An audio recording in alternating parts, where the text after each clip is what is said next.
To recap this whole arc, as if you can't tell, we're pretty much at the end of it. You all came to the Singing Vale in Feywild in search of Killian the Shifter for the second piece of the god Bethlehem, a blade you will need to permanently defeat Tiamat, a god.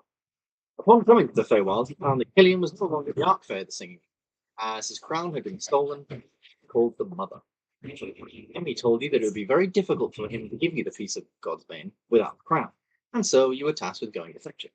However, the Mother was evicting all creatures from the Singing Vale with the aid of her 3 children, the Tracts, so you likely would face some resistance. On your way, you met several strange individuals and found yourself in many strange situations, but eventually you made it to the heart of the Singing Vale, called Chorus Grove, a large garden. Within the Chorus Grove, you faced the triplets, defeating all but the smarter sister, Killian, who escaped. From here, you to the rest, which was interrupted by the Mother. You ended up speaking to her on her role here and what she and Killian want and how they differ. You also learned that Killian is the Mother's adopted son, and the triplets were beings created to teach him different aspects of. After realizing the two sides wanted the same thing and the differences could be resolved by a simple deal, you called upon Killian to make this deal, but it seems he was already with you in the form of Damien. Killian brought back Damien. You'll discuss the deal further. The discussion sort of went along between Killian and the Mother, and you finally tried to come to a reasonable settlement between the two. However, Killian did not agree to split the land. The Mother became impatient, violent, attacking Killian, and when you decided to help him, he turned upon you below the Chorus Grove. In these caverns, you found bodies of Celestials who were coming to arrest the Mother. It seems she was once a demon queen named Zuggotmoy, who ruled the second layer of hell, Minaros. You made your way through the caverns, eventually finding a large domed room where Zuggotmoy came to face you. She revealed who she truly was and what lengths she would go to keep this new life she'd made for herself, and you battled her in vicious combat. During the fight, you dodged her poisonous spore gases and defeated the plants that kept healing her, as well as the wood wolves you'd summoned. After a ferocious battle, where she seemed to become more like her old demonic and decayed self, it was Damien who dealt the final killing blow against the Mother, his sword igniting in radiant flame as his final blow. As the Mother's body ignited from this flame, and her fungal growths deteriorated and decayed away, she fell to the ground in a heap. No longer the large demon queen of decay she once was, now merely a dying husk of a woman made from cloud.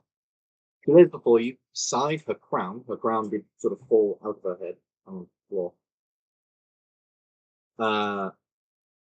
begging for mercy, as if she is fully killed, she'll be forced out of hell. It's pretty much here we pick up the session, but before we pick up the session, can I ask everyone to roll me a d20? Sam, can you roll it twice? Oh, fuck me. I'm hoping that one is a good thing. I can think of very few instances where that one is a good thing. Okay. Cool. Thank you very much for doing that. So, Mother is on the ground. She is sort of begging for mercy. She's sort of like trying to raise her arm up, but failing.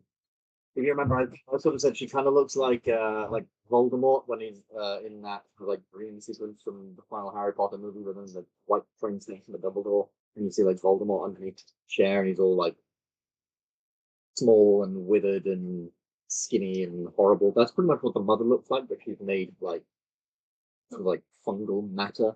It's really, really horrid. And she's begging for mercy, but she's also, well, technically a demon when we did attack you. What would you all like to do? How would you all like to proceed? I mean, this might be a bit redundant. So can I use Divine Sense? I know she's a demon queen, but basically I want to try and ascertain if she's still, like, is she pure evil still? And she's just kind of begging for her life, or is she maybe, was she manipulated type thing? Okay, I quite like that. I'll tell you. I'll say if you use your Divine Sense, I'll give you advantage on an insight check. And this insight check will go further than what you just think she's, what she looks like. It'll give you a bit more insight into like her being.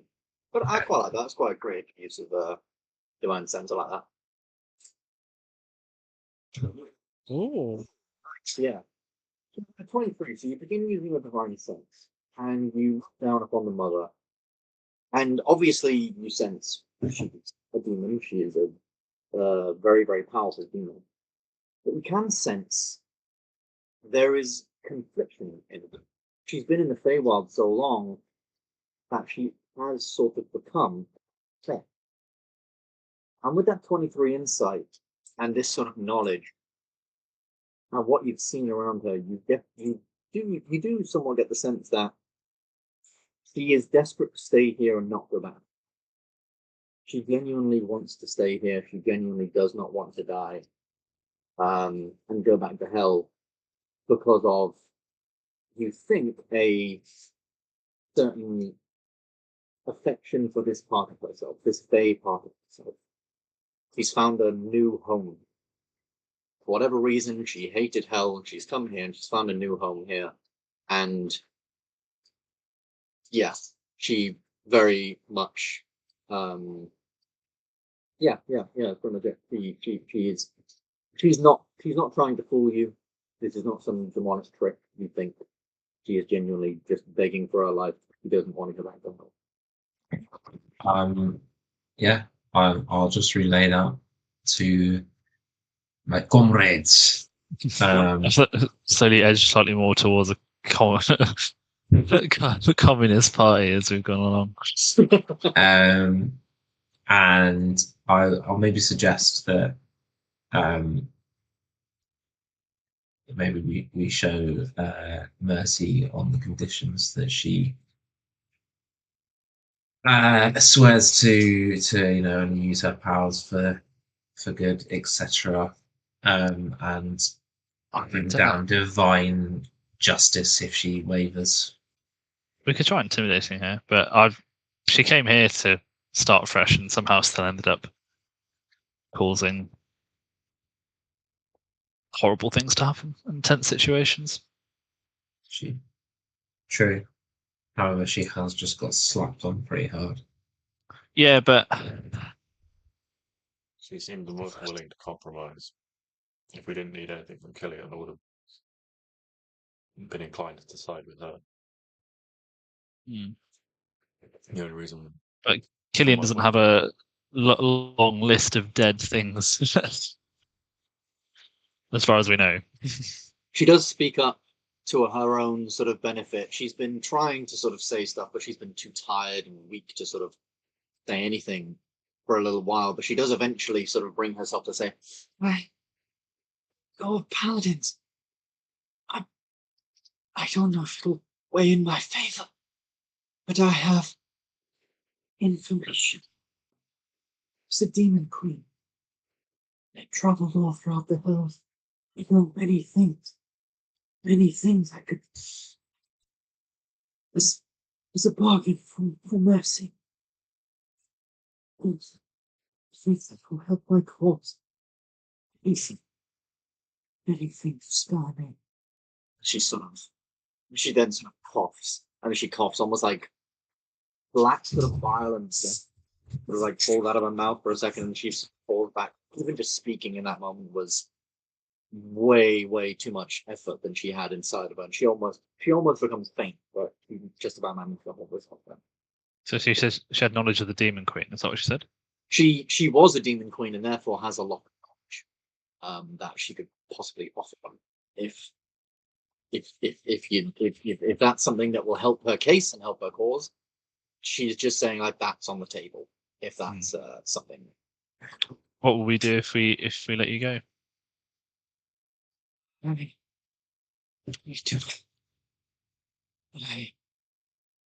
It all depends on this.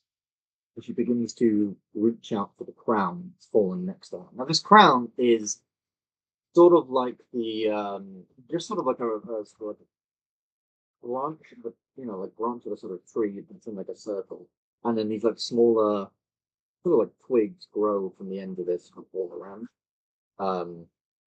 In not like a neat, very nice pattern. It's literally like, I don't know, some kind of like woods art and craft project. You don't really understand how something who looks like this can have so much power, I guess. You don't even know what power it possesses. But she is starting to sort of try and reach out for it. As she's saying, it all depends on this. And she sort of says, and it depends on my son. What people want to do with me. He's weak. I must regrow. And she's again reaching out for this. Snip in and grab the crown before she gets it. Yeah, easy enough. She's on like if this was hit points, she's on like half a hit point right now, like pretty much teetering on life and death. I should probably be making death saves for her. Damien's just there at the side with the itchy trigger finger. Yeah, Damien had this big greatsword that is still on fucking fire, by the way. A thing we did not know he could do. Just sort of that hovering near her, like looking basically like at Galahad for any indication to stab, not stab, what.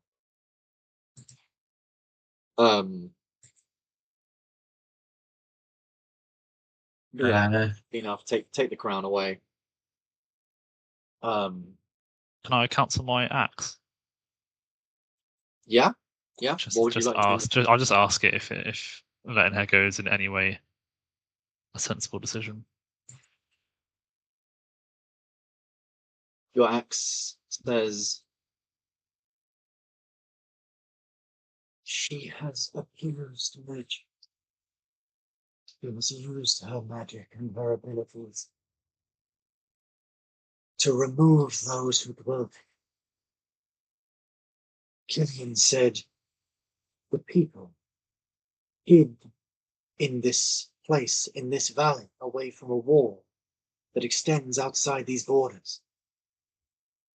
And yet she would, with her magic, with her power, see them put back into that ribbon. She had a chance when she came here to be better. And still, she led individuals to their death. I would see her executed. Demons belong in her. You're intense, bro. Your axe definitely does seem quite intense at this moment. Yeah. I mean, I don't disagree with it.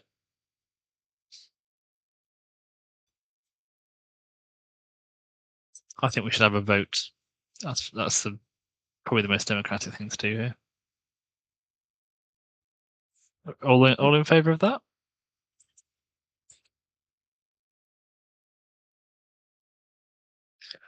I mean, don't all speak at once. And before you ask, Felix, your dragon does not count as a vote. What about Quentin? Quentin does not count as a vote either. Damn it. Both a dragon and Quentin, like a red dragon and a red lizard, both at the same time go. I think I'm talking me, Felix, Kaiman, Galahad, and for his valor, we'll give Damien a vote as well. And then that way it can't split. Okay.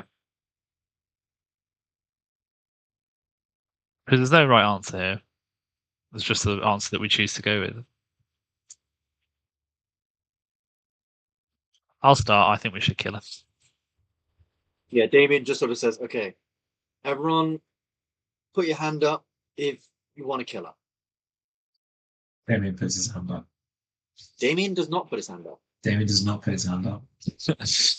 For reasons you're not quite 100% certain of yet, Damien seems to believe in giving people a bit of a chance. Is Damien still Damien again, or is he falling again? Now that'd be the fucking twist. It'd be a twist if Killian didn't vote to kill her. I suppose it is adopted mum. Anyway, yeah, I'm voting to kill her. I mean, you could ask Killian. He's somewhere out there fighting Cathillion. Oh shit! I mean, I'm sure he's doing fine. Yeah. Galahad is not voting. So that's one vote to kill her. Damien then says, all right, now put your hand up if you think she should be spared. And Damien puts his hand up. On condition of her good behavior. What? I said, on condition of her good behavior. Okay.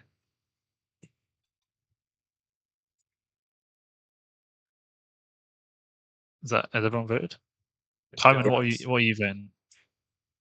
Kaiman chooses to spare her.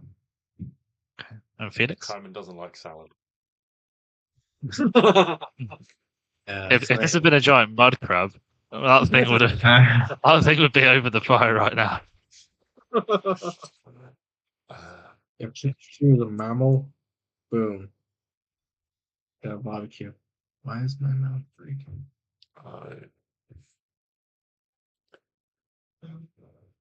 Killian isn't perfect. And I wouldn't really be inclined. He refused to compromise, which seemed like the best solution. We could have avoided this fight, but I don't. And although the mother's general outlook seems exclusionary, maybe from what we've learned down here, it's a self-protective exclusion. If she was hiding from something. If we give Killian the crown again and he's in charge, then this vale will once again become a safe place for people from escaping whatever war this is, and The mother interrupts and says, safe is for people. The rest were willed and die. Killian does not protect. The song will die. Thinks you can hold this one against the wall.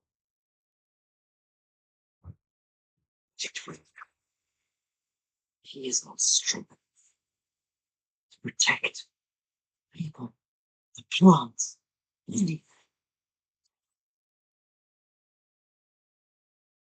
Maybe you can work together. by allowing more people in, you strengthen yourselves. We couldn't achieve half the things we did as individuals, but together we have achieved great things. If you allow the people in, work with them and with Killian, maybe you can all achieve something great as well. I spent several hundred of your lifetimes torturing souls came to me off the dead. I've seen what people can do. People.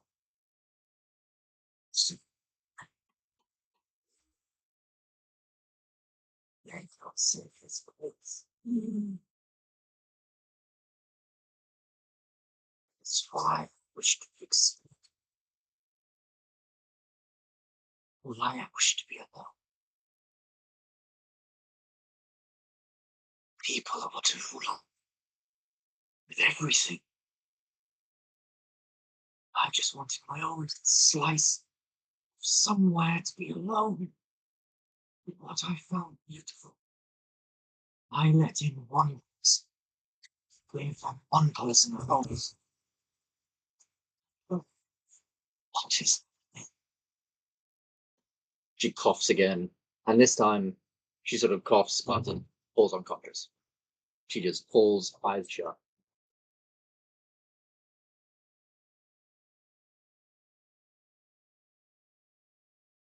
It is around this time, sort of, if you remember this sort of domed room, does have sort of cracks in the ceiling. And it is around this time, a bird flutters in from above. A bird with like bright red wings, sort of about the size of a hawk, and it flutters in. And from the ceiling as well, you watch Killian fly in after this bird. She's firing bolts of energy off of this bird. She's trying to shoot it, trying to hit it, but she just can't. She's firing off every spell she knows. She's doing absolutely everything to hit this bird. This bird is just way too quick. And you hear the voice of Killian saying, "Oh, you're all done. Oh, brilliant. Sorry, Killian." And she just sort of like screams, like, "Come here, Killian!" And you can see in her hands she's preparing what looks like a fireball.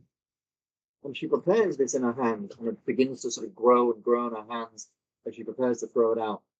And Killian, you watch this red dust sort of form all over his feathers, all over his wings, and he shifts into a huge bird made of flame. Flame, the sort of bright red of the flames engulfs the room in bright red light. A fireball flies into this phoenix and just gets enveloped in it. If anything, it heals it. And then Killian opens his mouth as a phoenix, flies into Cthullian, envelops her in flame. The last thing you hear is just her screaming, crying, agony. Then Killian flies down, red dust sort of pours from the top of this phoenix, and he lands on the ground once again himself, this sort of tall, like white, like pale white-skinned elf with sort of bright red hair flowing back, and sort of like a little green, sort of like green sort of cape and greenish clothes and things. Says, "Oh, you all look a little worse for wear. Are you all right?" Some of us did the heavy lifting. "Oh yes, I can very much see that. Is she dead?" Not technically. "Were you going to kill her?" Well, we voted against it. Interesting. I really thought a paladin would choose to kill a demon. I voted to kill her. I just want that out in the open. You know, somehow I knew you would be the one to vote to kill her. Not because not in like a bad way. In like a I take that as a compliment, Killian. excellent. You seem very intense in the most intimidating way possible, and somehow that led me to thing. Mother, hello. And he walks up to her and he sort of like taps her on the shoulder and technically heals her for 1 hit point so she wakes up. And she sort of does wake up and says, "There, mother. You all right? You're looking a little worse for wear." And she just sort of like tries to let him swing at him. But he just sort of like moves out of the way. And it's like a pathetic attack from her. Like, "Oh, don't strain yourself now. You're going to need your energy." "Look, mother, these fine gentlemen have decided to spare. Apparently they took a vote on. Interesting. Don't think that they were a sort of genuine vote in a very long time. So, that one that wasn't completely rigged anyway. We were in the Fey courts, that joke would have absolutely killed. Look, mother, they've decided to spare you, so I'm going to give you 2 options. I am merciful, and I do recognize that you are technically my mother, and you did raise me and give me all these wonderful powers. So, yes, I will give you these 2 options. Option number 1: you can stay here in the grove, in the Chorus Grove, and I will still own the Singing Vale. I will own the valley that is all around you, but you will be confined to the Chorus Grove. Here you can be on your own, grow this wonderful garden, even though it is a bit of a mishmash of everything, and you've ruined the place. Lots of time designing this architecture, mother. You really just got the... Not important. You could stay here and do that. Or, the second option is you could leave. Leave the Singing Vale. I don't care what you do, I don't care where you go, but I will allow you to leave. But you will promise to never come back, and promise that I will never see you again. You may choose." And the mother sort of looks up at him, stares him dead in the eye. And she barely even takes a second to think about it. And she just says, Steve. It would be like your prisoner. Yes. I wouldn't exactly call you a prisoner. I mean, you wouldn't be allowed to leave, and I wouldn't come in here to help you, and I guess you would sort of be stuck here, trapped in some form of prison, I suppose. Very lonely. Sorry. I tried to raise you. I'm stuck. Yeah, I think you did a rather marvelous job. Flicks his fingers, and much the same as what happened to Damien, sort of like a rift in space, a bright green rift in space appears below her. She falls in, and the rift closes. And unlike Damien, instead of like inside the rift, instead of like just blackness where Damien was like falling for ages, instead there seems to be light, and you hear the sound of sort of rustling leaves and sort of nature. And so you think he's just teleporting her away from this place, somewhere else. Mother falls into this rift, and she's gone. Killian closes the rift, looks to you all, sort of slicks back his hair. It's just a bit fun. I'm sorry for what's happened to you all. Here, why don't I just as he breathes, this sort of golden mist echoes, not echoes, that's a weird word, sort of like exudes from him, this like golden mist, this sort of like bright glittering, yeah, almost like glitter sort of within it. And as you begin to breathe this in, each of you regains 50 hit points. 50. How many? 50. Ooh. Carmen jumps on him and says, "Healing is my job."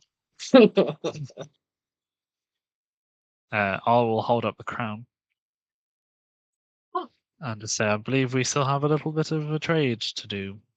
Yes, of course. I am a fae of my word. Of course, if I could have the crown, you will have your blade. As promised. Cross my heart. Was there some question as to whether the blade was actually here or not? I thought he said it was in his realm, and then Zuggotmoy said she got rid of all his stuff. What he said was, this is his words entirely. He says, he said she has taken, or she has, everything that I own. It'll be very difficult for me to get you the blade. Okay. Can you show us the blade, Killian? I want to trade at the same time. This isn't my first rodeo. Oh, yes, absolutely. But I did also specify that once you give me the crown, it will be much easier for me to give you the blade. I understand, but it also makes you immensely powerful, and you've already gone back on a situation that was going a good way, and then you made it go a bad way. So I thought we went over this before. My devotion to the Raven Queen is much stronger than any lies or anything I have. If I were to go against you on this, you could go back to her and tell her that I have not given it to you, and she will send her minions here until I am dead. This blade is of great importance to her. It is of great, I understand it is of great importance to everything. I would not lie to the Raven. She I is. insight check him. Explain why you can't get it now without the crown. I mean, I could. It would just be very difficult. Can you explain why? Horatio clicks his finger. A sort of circle of light appears in the air, and the unicorn-like creature, the sort of like white horse with the sort of metallic horn that you saw in his place a little while back, sort of steps out, looks around, a bit weirded out by this whole space. It feels very, very uncomfortable. He does somewhat recognize it as home. And he looks back to you. On this, and Killian sort of looks back. He says, Horatio. Yes. You see, Mother took everything I own. The one thing I still sort of had, though I don't own him, is Horatio. For many, many thousands of years, Horatio has had this, well, a few thousand years, Horatio had this horn. Lovely little horn. It isn't really a horn, and he just sort of grabs it, takes it off, walks over to you and does, it's this. And he sort of extends his hand over the horn, and it begins to stretch out. And as he sort of runs his hand over it, it transforms into what looks like a beautiful metal blade. Blade about the sort of length of a sort of long sword blade. He holds it in his hand. He says,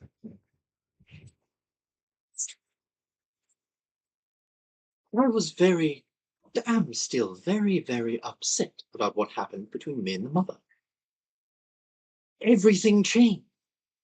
Horatio without his horn would be another change. That's very difficult for me to process right now. And of course, it'd be very difficult for me to give you the crown. It would be eased, however, by the burden of me having the crown back. Then I would not be so sad, which would alleviate the difficulty of having alleviate the difficulty of giving you. Oh, so it's not a real reason. Well, after the whole issue of aging and things with young Mr. Galahad over there, sorry about that again, by the way. I realized you didn't think much about what I said, and therefore I thought Thinking maybe less and less by the minute.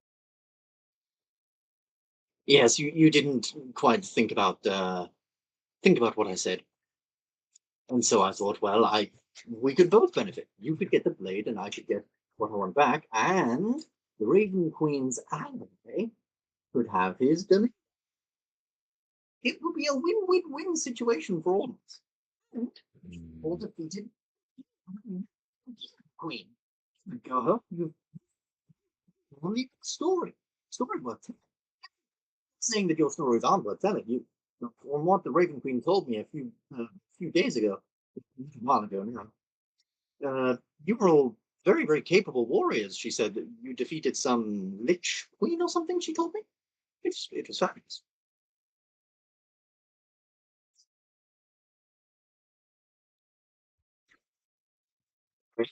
And he holds out the blade, sort of in one hand, asks for the crown, and asks for the crown in the other.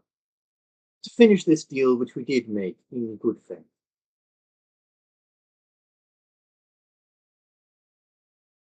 Before I trade it, can I just insight check him? Yeah, sure. Not overly good at these, but got to try. Oh, he looks like he's being very sincere. Hold on. Yeah, it looked like he's being very sincere.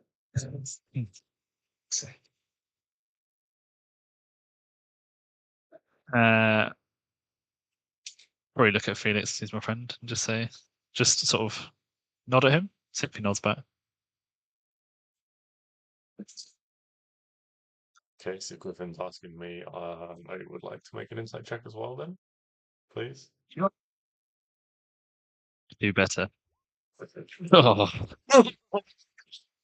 He seems very sincere. I'll look at Galahad and I'll nod at him. You're all part of this conversation. You can all make an insight. Galahad is also making an insight check. Felix is very tired. Simon's not even facing the right way. He's very sincere. I'll just look at Griffin and just say, oh, let's just get this over with, get out of here. Okay. I will, when I go over, I will, so he's got blade in one hand, free hand on the other. I'll put my hand on the blade first and make sure I won't pull it, but I want to make sure I've got a good grip on it. Yeah. And then I'll bring the crown in. Yeah. And as I bring the crown into him, I'll start to pull the blade. I'm giving him the crown. And basically, like, the same thing happens in reverse. So, on his side. So, he takes the crown, and he sort of starts giving that to you, and then, obviously, begins letting go of the blade as he takes the crown. And I'm assuming you don't try and keep the crown. No, I'll give him the crown. Cool. Yeah, he takes that easily enough. And he now has the crown, and you now hold in your hands this. Do I get an can I Arcana check it? Or maybe give it to me to identify. I just saw. I don't want him to give us a piece, like just a bit of scrap metal. It definitely looks like some kind of strange metal. It's almost like pearlescent sort of metal. It's a bit weird. Does it have a it's magical feel to it? like no metal you've ever seen before, and it definitely feels very, very light for metal. Whether that's magic or whether that's just some weird fey metal, you're not entirely sure. But Can I Arcana check it? yeah, sure. 26. 26, yeah, you notice that at the base of the blade, so there's the blade and then there's the tang of the blade. Like, you guys know what a tang of a blade is? It's like the metal The rod. bit goes into the hilt. That goes into the hilt. In this metal tang, there are 3 sort of holes, and between all of this, there are sort of like these symbols that you rather uniquely recognize as sort of celestial, but definitely magical. They have a celestial sort of resonance. And I would say, how long does Divine Sense last? Or is it just like an instant? I think it's just an instant thing. Okay, never mind. But I can use it up to 1 plus my charisma modifier. So That'd be 0, wouldn't it? I know it's a bit metagamey, but can I use Divine Sense, Ben, again? I mean, yeah, sure. And if you use if you were to use Divine Sense, you definitely get a celestial resonance from this blade. There's definitely Feels celestial, mate. celestial. You dropped character there. Yeah, it feels celestial, mate. That's Galahad's real voice. I know. Killian takes the crown and he goes, "Oh, it has been a while." Place it on his head, and as he does, the sort of wooden ring, sort of almost as if he like attunes to the crown, begins to like the wooden ring basically like embeds itself in his head, almost like embeds itself into his skull, so that now you don't see the wooden ring, you just see these little sort of like twigs sticking out of the side of his head in sort of like a circle. And I he knew a man who begins wore to a crown like that once. They nailed him to a post. yeah, it is somewhat for You know somewhat Jesus? the sort of Jesus crown, I I knew a guess. story of a man. If he's And not called Jesus in Ben's world, he's probably called Hebus. it's actually called Jesus. Oh, Jesus. But yeah, Killian sort of stands there and he goes, "Oh, let's see if this works. What do we get out of this dank and musty old place? Just hold on." And he raises his arms and lifts his arms in the air. And suddenly all the roots and everything around the room like ungrow themselves. The walls suddenly begin to sort of straighten out as if he's physically moving the earth and snow. And the ground you're on begins to raising up to the point where eventually raises and raises and raises until you are like on open ground in the middle of like the Chorus Grove garden. There is strange plants and weird stuff all around you in sort of strange, just like in a non-conformed, chaotic manner. These plants are overgrown, they're massive, they're horrid. And Killian just goes, "Oh yes, we should probably do something about all of this as well." And he begins just spinning his hand, and as he does, it's almost like everything around you grows backwards, almost like time is reversing for these things around. Time isn't physically reversing, but it is for these plants, and they begin to ungrow, and everything begins to shuffle sort of back into place. The plants between all the cobblestones, near the roads and stuff, begin sort of receding, and the cobblestones come together. There was once like walls next to the paths, and like actual like statues and stuff here that pull themselves together from broken stone in the ground, and this all sort of reshapes itself. And within a matter of like 10 seconds, Chorus Grove goes from looking like a strange jungle of massive fey plants that are just chaotic and overgrown and crazy to this actually rather wonderful and beautiful garden like you might see in like the royal gardens of like Queen or something. this lovely, like more typically beautiful place. And now that they're not so overgrown, you can see like over them, and you can see in the distance like a big sort of mansion / palace made of white stone with a sort of golden facade. Even from here now, you can see like the wall of trees around the chorus grove. And yeah, everything now just looks, yeah, they say like this sort of like a royal-esque. The plants and everything are all color coded to the field of pink leaves, and there's a field of purple leaves, and there's a field of leaves, flowers, yellow flowers, and everything like that. And everything looks wondrous. And he just goes, oh, he's a lot better. Wow. Oh, good to be back. Hey, Horatio. Looks around and just starts sort of plodding towards the big mansion. Yes, I imagine he's looking forward to getting back into this temple. So, I will miss that horn. You know, Horatio actually managed to convince pretty much everything everywhere that there are such things as horses with horns on their heads. He's a mad one, that one. He actually managed to convince he went on a sort of strange plane hopping. Me and him went on a bit of a train hopping ride one day, and we accidentally, seemingly convinced everything that something called a unicorn exists. That's why I've heard. Can you imagine? Just think about the craziness of that for a minute. Like a horse with a horn on its head that can do all sorts of strange and magic powers. I have a question for you. Fucking cracking up the thought of a unicorn. Oh, yes. Yes, of course. How did you get the sword in there as a horn anyway? Well, actually, that's not really the point. Could you do that again?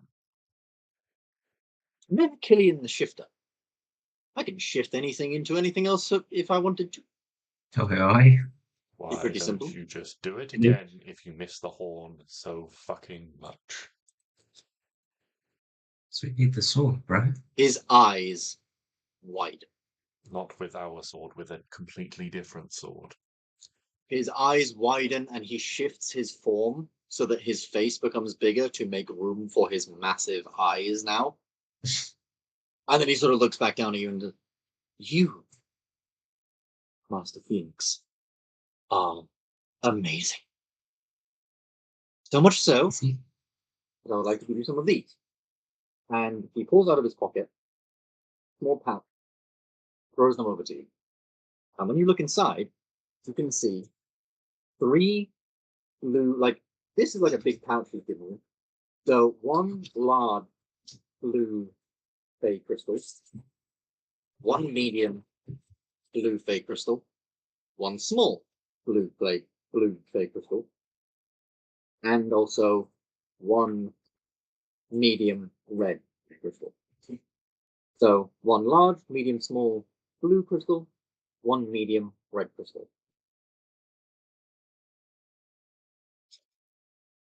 He says, "You seem very interested in the crystals of this one. I find those ones rather interesting. Thank you. May I help you?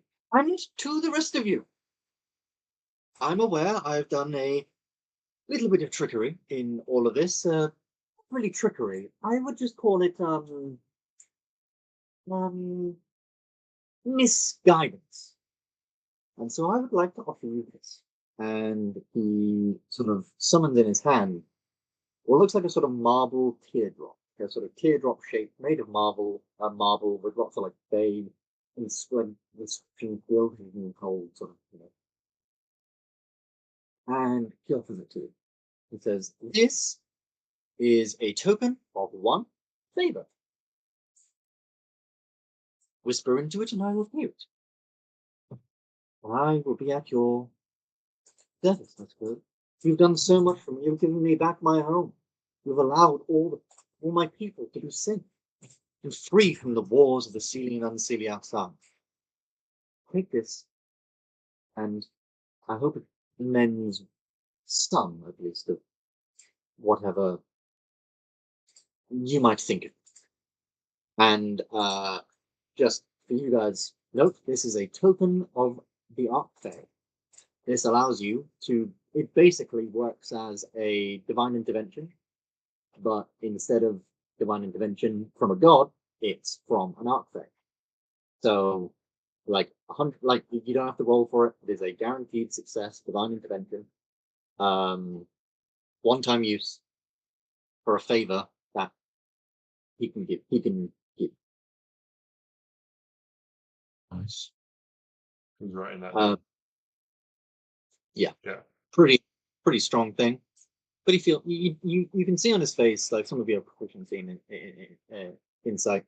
You can see in his face, he does feel a little like it's sort of like he half feels bad for the sort of like tricking you with his words and things, but at the same time he does sort of seem a little bit smug with himself as well about it. This is right. Is there anything else I can help you with while you're here? Would you like to see the sights? Can I take you on a bit of a detour? Would you like a good meal? To give us a lift back home. I was going to say, I think we need to get out of here. Yes, of course. Oh, actually, can he undo any of the magic that's happened to us? Like my extremely long hair? And Yes, of course. What do you call it? Shelakazoo? And all of you suddenly look the same as you once were, as this sort of like some of this glitter falls upon you, and all your changes go back. So you are not, you're Griffin. You're not red anymore, and whatever. Galahad, you don't have really long hair and antlers, and everything seems to sort of go back. Because right, now you're all aware of the warping of time when it comes to Feywild. Yes, you did that research before you came here. Sorry? no. Warping of time. Yes, the Feywild is such a magical space that going in and out of it can create some issues with time. You have been here about sort of 2 days now. When you go back, those days can turn into seconds, minutes, hours, days, on rare occasions, months. I can help with the time dilation, but I cannot completely solve. I can What help. do you mean by do we as individuals experience time differently? Or as a collective, is this going to are some of us going to rapidly age when we return? Because if I rapidly age, No. that could be a problem You for me. will remember these 2 days happening. But when you go back, say for example, if you went back and only seconds passed, you would recall 2 whole days happening. But at home, maybe only 2 seconds passed, or 2 minutes, or 2 hours, or 2 days, or 2 weeks, or 2 months. In one very rare occasion, someone did go back by years, but I'm sure that. As I say, I can help. And basically, what this is when he teleports you back, I'm going to ask someone to roll me a d20. On a, what was it? I've got D&D up here. So, on a 1 to 2, days become seconds. On a 3 to 6, days become minutes. On a 7 to 13, days become hours. 14 to 17, days become days. No change.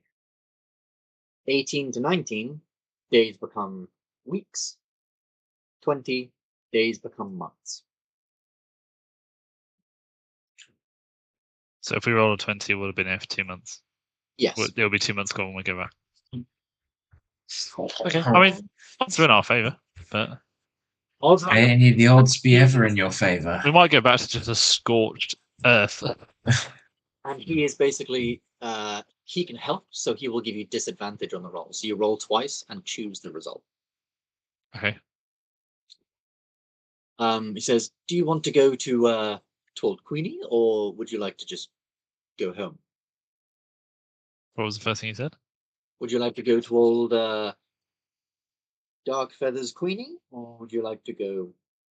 I think that makes sense because we need the other half of the. No, we've got the hill, haven't we? No, the Raven Have Queen the still hill, has the yeah. hill. Well, we need to get the hill then. Fucking Raven Queen. Yeah, to Old Queenie. But if you don't want to get too close, you can just drop us outside. I won't be going there myself. No. All right. Everybody ready? As we say to the carriage driver, anywhere here, mate, that'll do. All right. Ready? And he begins to sort of spin his hand, and another sort of white doorway, circular doorway appears behind you, and you're all suddenly just pulled in. Before you're pulled in, as you're being sort of pulled in, something happens behind Killian. Something appears as if from invisibility behind Killian. Oh dear. Hand made of sort of looks like black sort of stone. It's almost like a claw. Reaches and grabs his head, covers his head, and lifts him into the air. As this happens, the invisibility goes from the hand to the elbow, and you can see veins of lava in the wrist and in the sort of filaments of his feet. These veins go to the shoulder, this huge arm, this huge shoulder, and the head of Minor. Fucking dick. And as the invisibility sort of fades over the rest of this creature, you can see this Minotaur wield a huge black iron club. And you hear him say, "This is not the deal we agreed on, Guardians. You are all being gently pulled back into the portal. Killian is being sort of raised up. The hand of Borisov is growing white hot, like extremely hot, and burning Killian's head. Killian begins to sort of scream, shout. What would you all like to do? I'll throw a dagger as we're being pulled backwards. Yeah, you're being pulled backwards like very, very faintly, as if like a decently strong wind is pulling you back, but you can resist that pull. Yeah, no, I'm happy to not, but Cool. Roll to hit. yes. Sorry. So Killian's portal is still open. Killian's portal is still open, but he's like screaming in pain. That's what you get for not making deals with your mum. I'm not sure what to roll it with. Oh, let's just bring it down. Fucking hell. Yes, and that 20 does hit as you throw this speed dagger. Roll the damage. Unfortunately, he's only one target, so it doesn't split and go into multiple targets. So it's only 10. Yeah, the dagger sort of flies out. Is that not the Is that not the nat 20? Oh bonus? yeah, 10. Oh yeah, 10 plus 4. Yeah, so that's nearly max damage. No, so that's 14 damage as this dagger sort of flies around. I'll say, for coolness' sake, the dagger flies around, hits him on like the hand or the arm or whatever, and in that second, Killian gets a chance to transform himself into, I think, a bird, probably not a bird, transforms into a bird. He goes, who? And then Balnor just begins starting to fling shit at him, like start flinging spells and shit, trying to get briefly, but he still does sort of have his eye on you. What would you like to do? Run! Yeah. We Run bounce. As you bounce, you run away. You manage to sort of get into the portal just before, as you reach his left hand, sort of fireball comes for you, and the portal shuts just before. Just get a little hot, sort of gust of wind. Yeah, just sort of like very, very hot. That's how you describe Balnor in a nutshell, isn't it? Because A little hot gust of wind. Much like his player. but you guys find yourselves in a familiar location. Everyone except for actually Felix, you've never been here, and Kaiman, you've never been here, but Griffin and Galahad, you guys have been here. Okay. Outside the Yeah. of the This was in the Yara arc. yes, in the Yara arc, you guys went to the Raven Queen's castle. She basically summoned you there and said, "Hey, thanks for killing Yara. Hey! Hey, thanks for killing Yara. She was attacking my people and killing. Got rid of all that. I noticed you guys are trying to kill Tiamat. Let me help by telling you how with the Godsbane blade. I have the help. Go get the blade.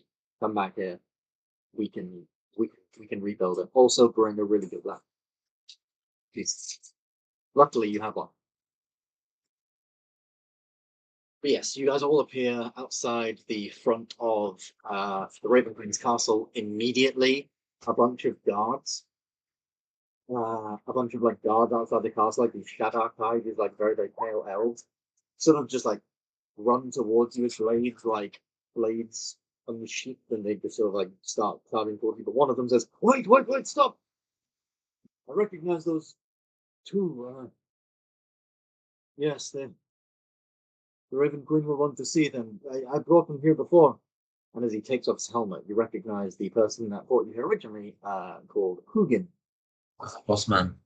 A Shadarkai who sort of has this like large sort of like cloak over him, and all of these guys have like this like black leather armor, like very, very intricate black leather armor over them.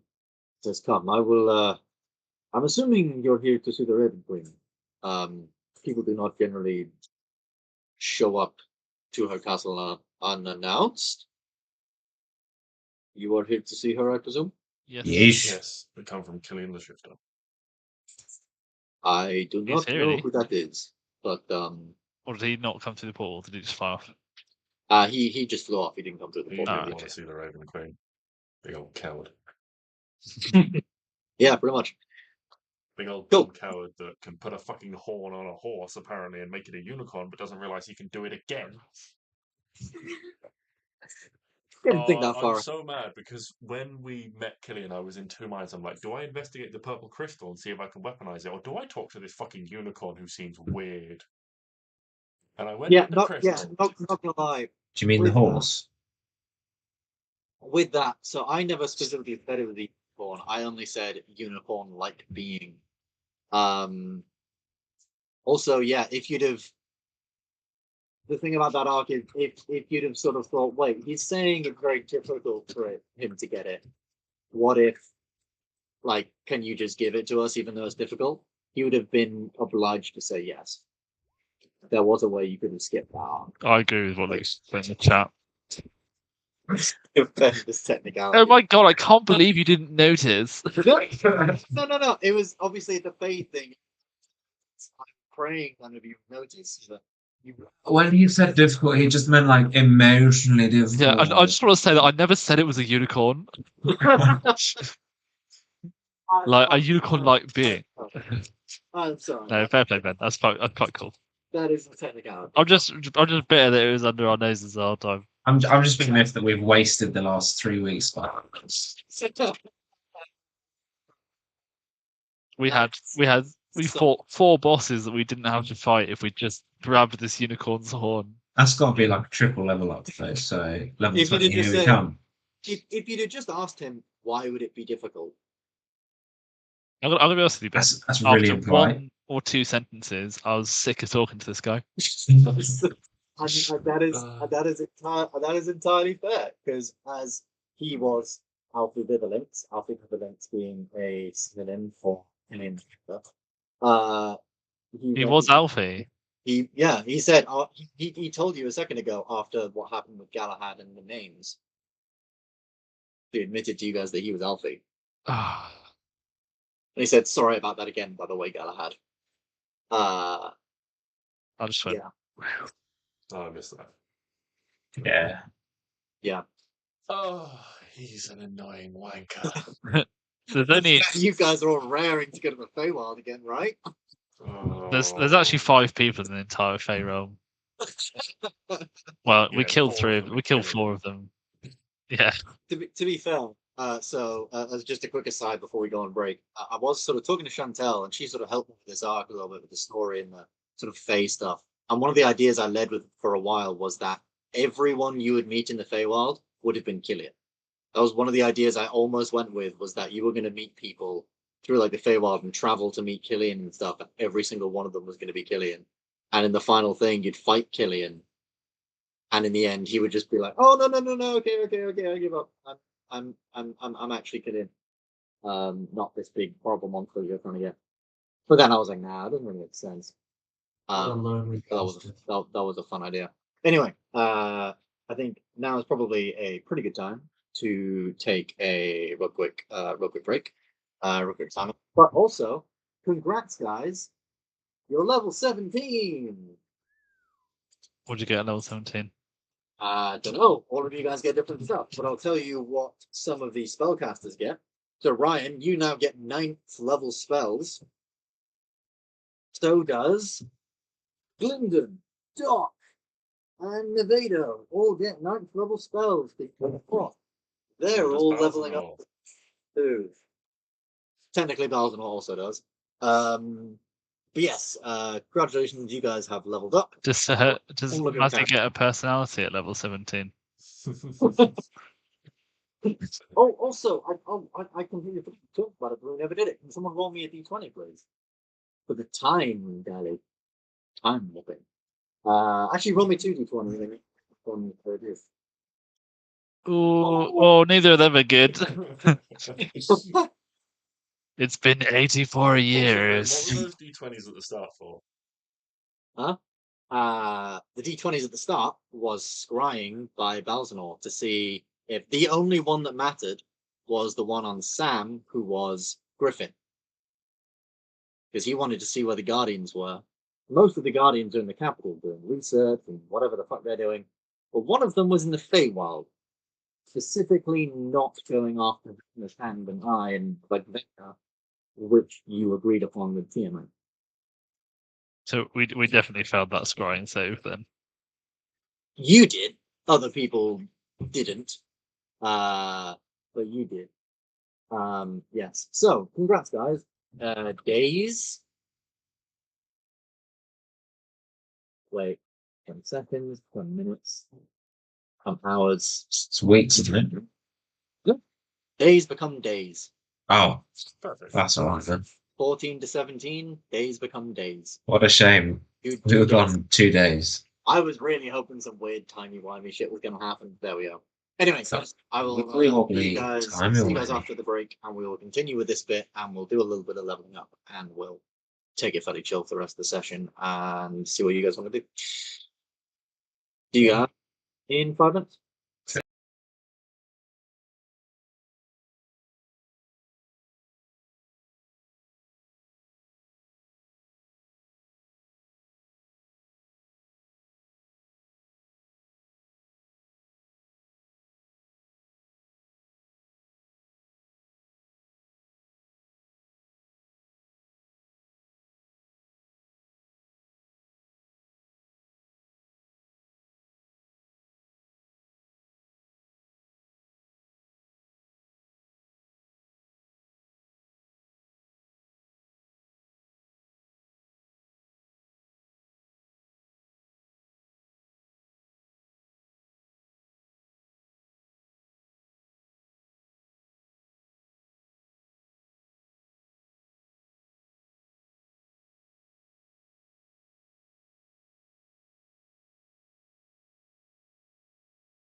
Anyway, Ben's face when we ride in on dragons that have all been true resurrected. Tiamat just starts shitting herself.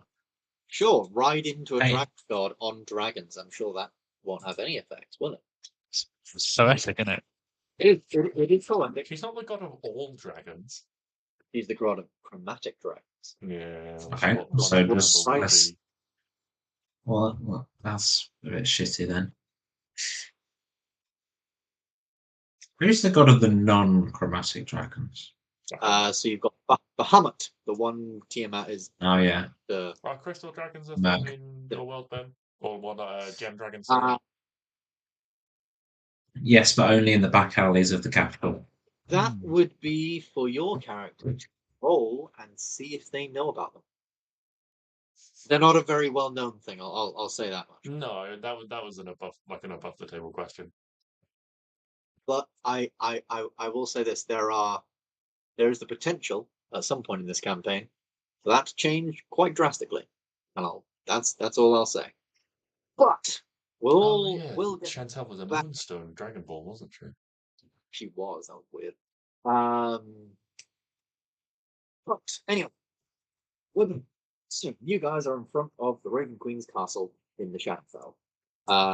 Hugin, this Shadakai warrior, dressed clad in sort of like black leather armor. Shadakai being like pasty white elf, like black eyes, tall,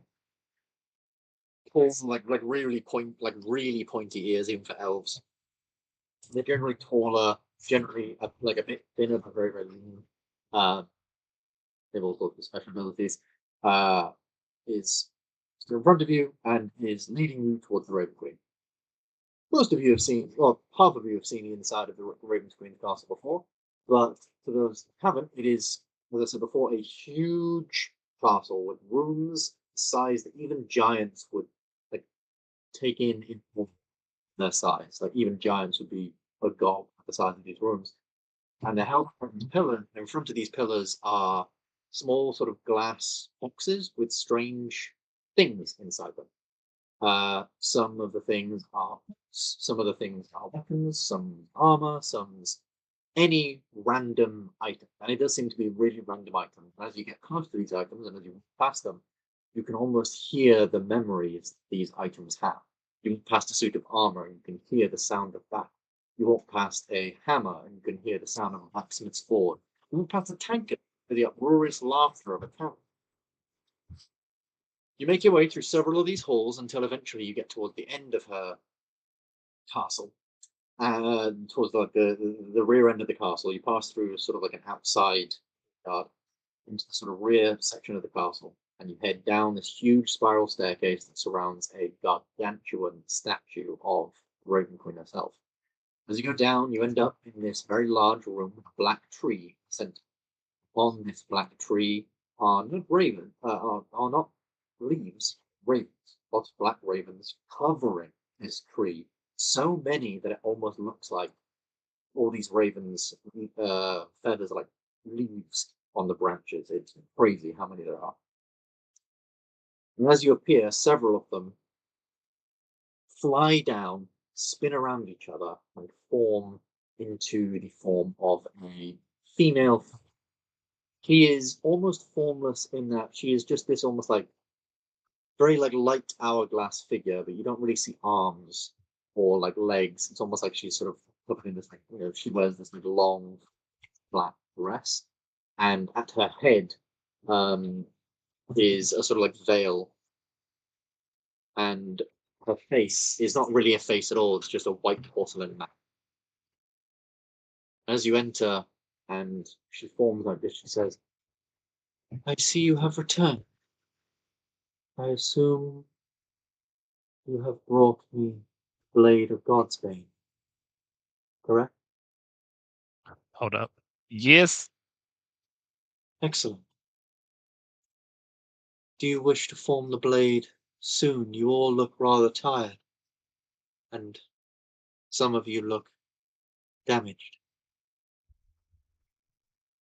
Is it a taxing process to form the blade? It will be for some of you. Mainly the blacksmith you have brought with you. Who might that be? Simon, would you like to introduce yourself? Hello. So, Yes, you are the champion of Seku. Is that correct? I mean, he never told me his name, but you mean the big loud guy? Yes. The big, loud guy. Mm-hmm. I have watched you. My ravens, seen you. You will do nicely. But you will need rest. You will need to be prepared for what is to come. She looks to her left, and a door opens from the side. Says, through here are guest quarters in my castle. Anything you require will be given to you. Please, some rest, recuperate. I will speak to you in the morning. Okay, I'll see you guys later. Raven Queen steps back. She sort of comes ravens again, and they all fly up to the tree. They're allowed to go take a rest in these quarters. These quarters, which, as you sort of step through this doorway, you realize this doorway is sort of a portal to another part of the castle. As you guys are now up at the top of an extremely tall, like hundreds of feet tall tower in her castle, and it's sort of like there's like this circular common room and several rooms sort of surrounding this common room. Everything is like black and grey in here, obviously because of white, but it does look comfortable. Everything, despite the sort of black and white and dark nature of this place, it does seem actually pretty comfortable. And a decent place to spend them. Is there anything anyone would like to do before taking a long rest, during a long rest, anything like that? Or would you guys just like to have a long rest? I fall asleep so soundly here. I don't have anything I want to do. No. In which case, you may all gain the effect of a long rest after having a good long sleep.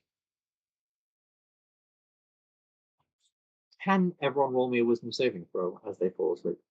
Or after they've not as they fall asleep, after. Also make sure that you guys change the thing to level 17, because at level 17 you get a proficiency bonus grade. So all your proficiency bonuses go from 5 to 6. Holy meatballs.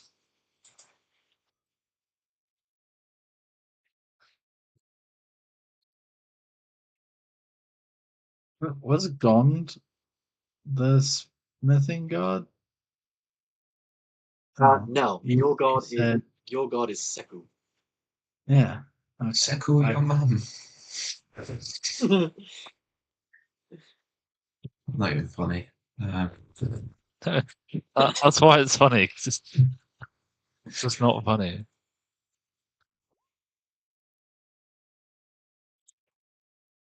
Wisdom save, yes? Wisdom save, yes. Oh, Christ. Is it a magical effect? Yes. Oh, I'll take that 22 then. Cool. Just waiting on, I think, Felix. Nice. Cool. You all wake up perfectly fine. As you're sort of going to sleep, you all have nightmares. Every single one of you has nightmares about shadows and darkness, and you do get a sort of innate sense of you're not a fan of the dark in these dreams, like you are like in these dreams, terrified of the dark. Darkness is coming for you, and shadows are coming for you. When you wake up, you're fine. Just a dream.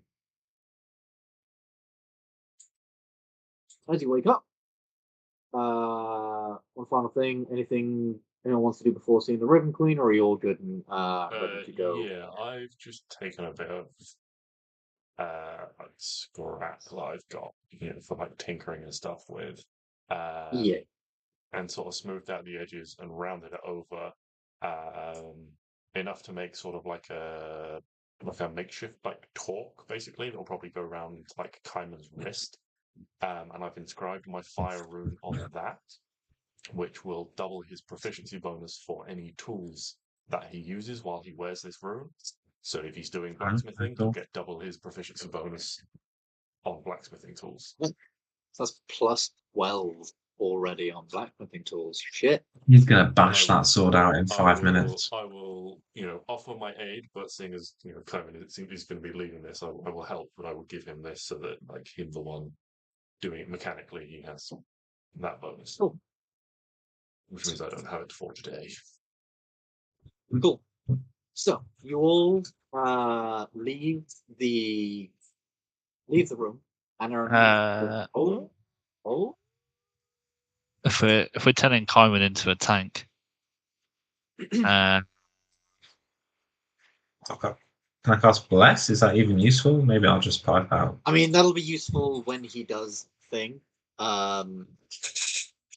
I don't know. Bless could be useful, but not like right now. But if Alright. goes to do the thing, you can keep that in pocket. Was there something you wanted to do, Sam, or? yeah, but it lasts an hour, so I think I would do it when I feel like we're about to start. Okay.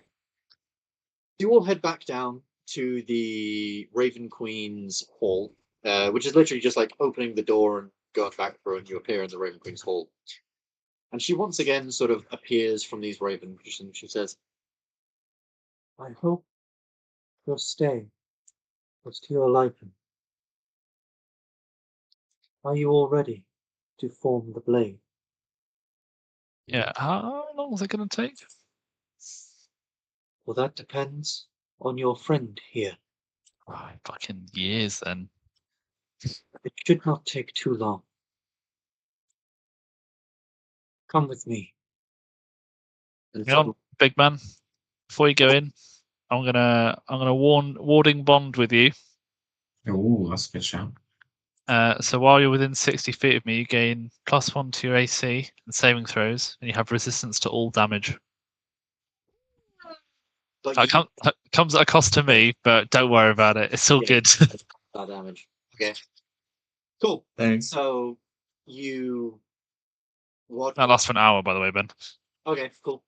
So the Raven Queen sort of allows you to cast this and says, "That may be useful.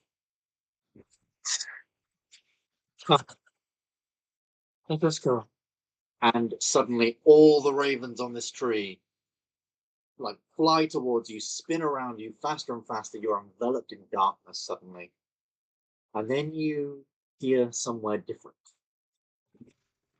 You appear on the very top of a mountain. I say a mountain. It's unlike any mountain you've ever seen before. It's like a large sort of just it's like a mountain that's really thin at its base, but still as tall as mountains get. So it's maybe like a couple of 100 feet wide, like maybe about as wide as a football pitch at its base, or maybe as long as a football pitch at its base. But it's still like, it would take you days to climb this thing. Still rises extremely high, almost to the clouds. Actually, this is the one pretty much above. And as you appear on this space, there is a sort of like area around. There is a large sort of black iron sort of like anvil here. And in a sort of space near you, there is an area where the ground has been like as if by some kind of flame or heat or energy. Energy. Surrounding you is just a sea of shadow. Not like a sea like ocean, like literally just black, inky, all like for miles and miles, as far as the eye can see, black, inky void, and several other of these like tall, spike-like mountains that just jut through the through the sort of sea of black all around.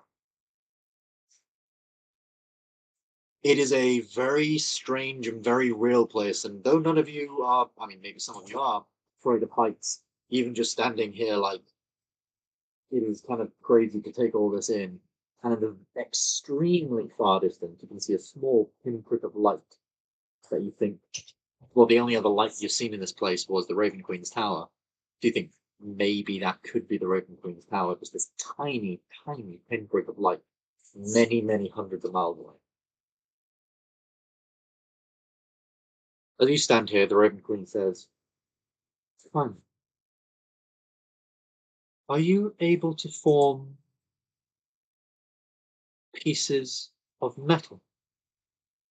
I have known of other clerics of the Forge who can channel their divine power to create pieces of metal. These will need to be specific. Can do. This Yes, blade sirree. is technically in 3 parts, but the 3rd part were destroyed upon my breaking the blade. There is the handle, or the hilt. There is the blade, and there are pins that bind the pieces together." And as she says this, the blade sort of leaves your hand dripping, and the hilt appears sort of from her like inky black void of a body, and they sort of fit together. As they fit together, there's holes in the hilt, 3 holes, and there's 3 holes in the tang of the tang of the blade that all sort of meet up. And that is how you imagine the blade, and most blades in the medieval period, were sort of how they came together. You had the hilt, tang of the blade went into the hilt, and then you put pins in there to keep it in place, and that was it. And so the Raven Queen says, "I will need you to create 3 pins to place within this blade. Can you do that for me?" "You can do that. It's part of your channel divinity."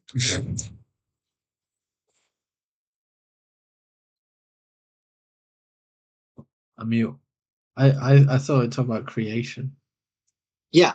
Yeah. We want you to create 3 pins using a channel divinity to put things in between the blades. Yeah, I can do that. Easy. How does Kaiman create Sim- these? Like, do they just apparate out of the air, or do you physically like take something and make them? How do you imagine making these small little pins?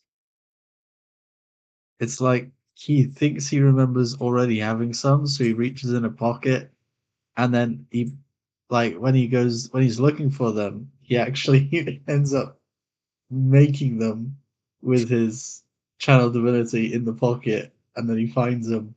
Like, oh, they were there the whole time. Kaiman reaches into his pocket, and there's like a light that comes from his pocket, and then he goes, "Oh yeah, here's some I had earlier. Here's some I made earlier." Nice. So you pull out these 3 pins, and they look to be the perfect size. You can create pretty much anything you want for this thing. She says, "Okay. Do you see the eclipse that rises above this land? Behind the eclipse is the sun, which creates the largest amount of celestial energy this land or any land will ever see.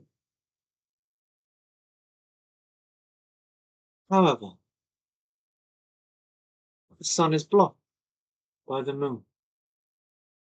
We will need the power of the sun to fuel the energy in those pins. I will move the moon ever so slightly, creating a ray of light. You will stick whatever blacksmithing implements you would like into that light, and then transfer that energy into the pins themselves. You must be very careful. Too much energy, your pins will break. Too little, it will not work. You must then carefully place the pins within the blade. You must be careful. You must get it right, or you may damage the hilt and the blade, reducing their effectiveness. And this will need to be perfect to bring down a beast such as Tiamat.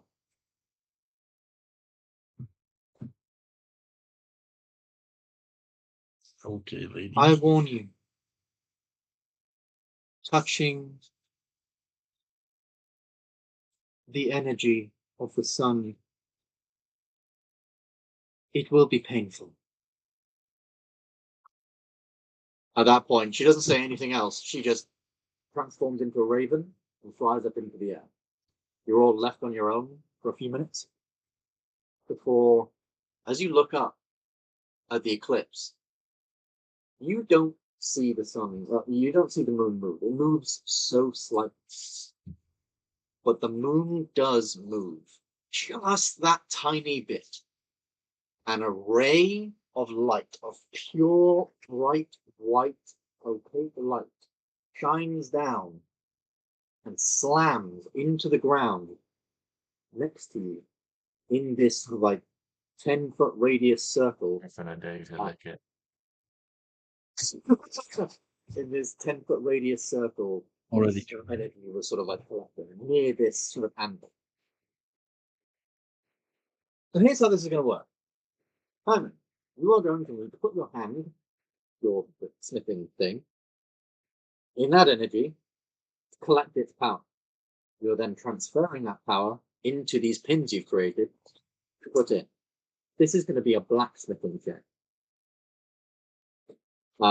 This is going to be a blacksmithing tools check using your strength, because you are using not your wisdom, your strength to, transfer this energy by hammering it in. But to put your hand in here in the first place, you're going to have to make a con save, because you are lifting the most powerful celestial energy this or any plane has seen. You are going Respond to your save.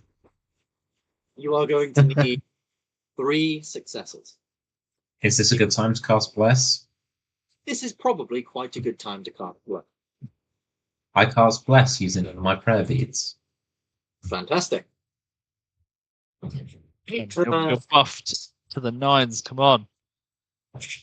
Someone can also, I would probably say Felix could probably help Simon if you wish, because Felix, you do have you're a tinkerer, you've dealt with lots of very fine I have intricate proficiency bits with before. blacksmithing.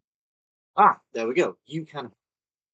Everyone else, try and keep calm and alive. So kind I have an assistant. So kind of the blade and the hilt sort of have now landed on the anvil, put themselves together. You have your pins next to it. Do you dip your hand in the ray of light that comes down? Without any hesitation. Fan-fucking-tastic. Carmen, can you make me a Constitution saving throw? DC 18. You have a +1 and a +1d4 to this save. Oh, Christ. I use inspiration. Inspiration. Roll another con save. Oh, it's even worse. It's even worse. I use inspiration. If you want to spaff them all on one thing, fucking go. What You've got 2 Has he not gotten any advantage from having Felix?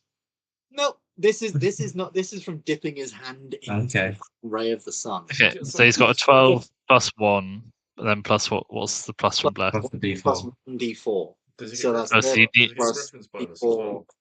Oh yeah, my paladin Oh yeah, bonus. you got paladin bonus. So that's plus 5 from me, and then plus a D4. +5 plus a d4. You would See, you're fine. on a pass. You take 60 points of radiant damage. Sorry? Nothing. 60 points of radiant damage. That is half. After 30, I'm very happy I give you resistance. Also, Ben, so it says I take the damage as well. Yeah.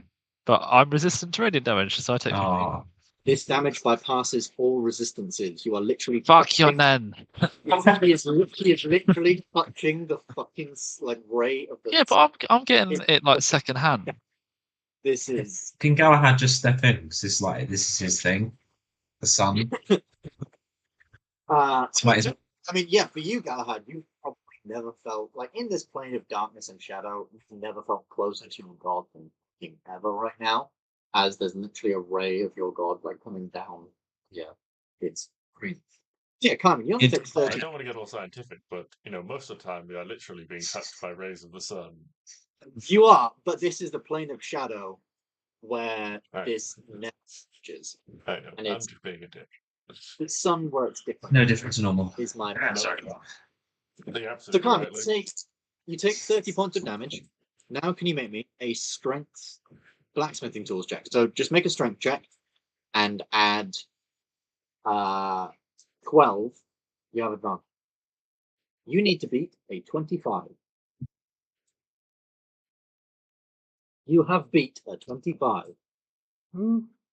One of these is completed. You, with Felix's help, sort of like lining things up, you carefully sort of begin sort of hammering this thing in, and as you begin to hammer it, as you sort of like put your glove into this energy, like your hand is glowing bright white, and then that white is sort of being passed into this pin that goes into the blade. And as you make the final hammering point in, there's this bright that goes up the blade.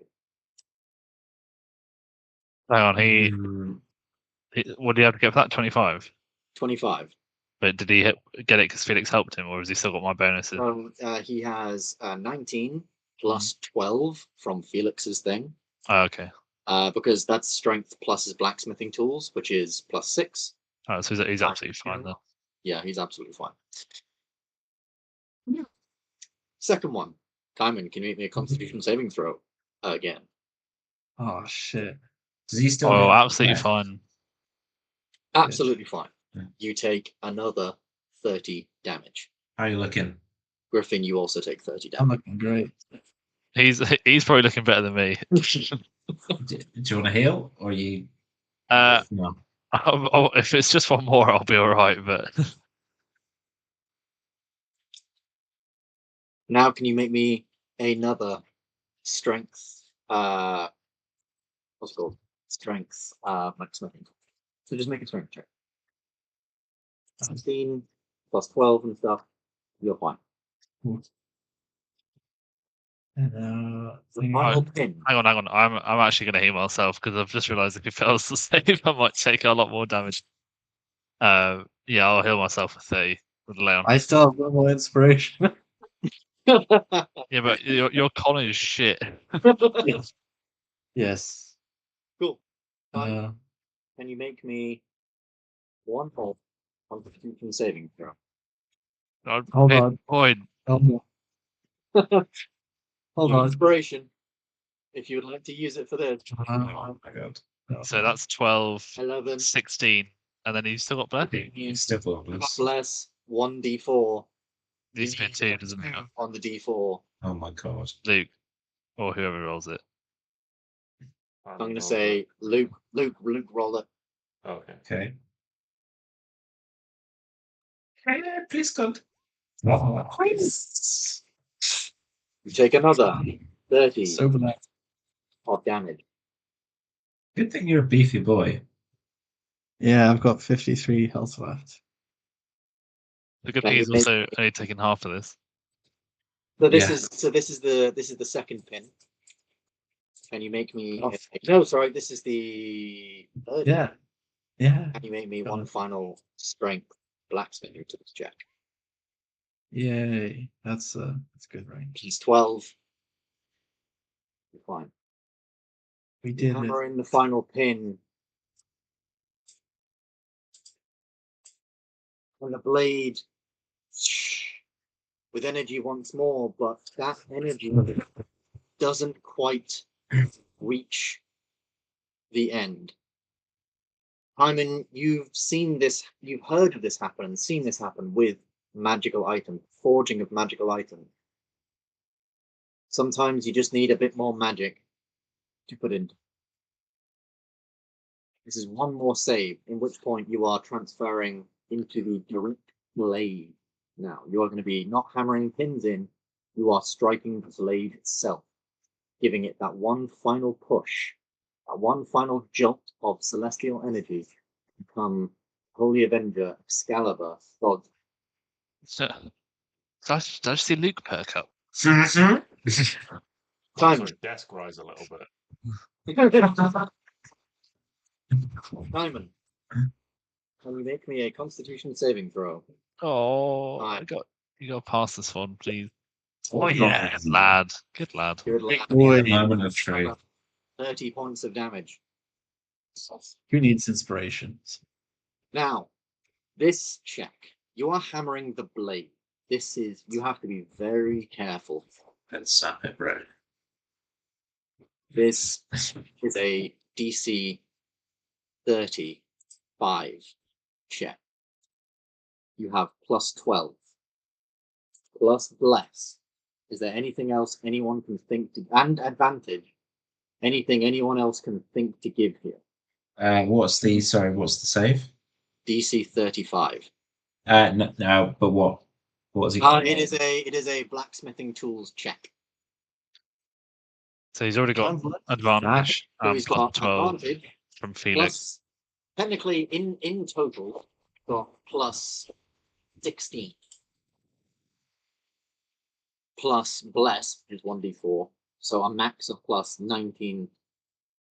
How's he got 16? Because yeah. Yeah, because of his proficiency bonus, plus his which is doubled thanks to Felix, plus his strength, plus less for a potential 20. Sorry, 16 plus potential 4 is 20.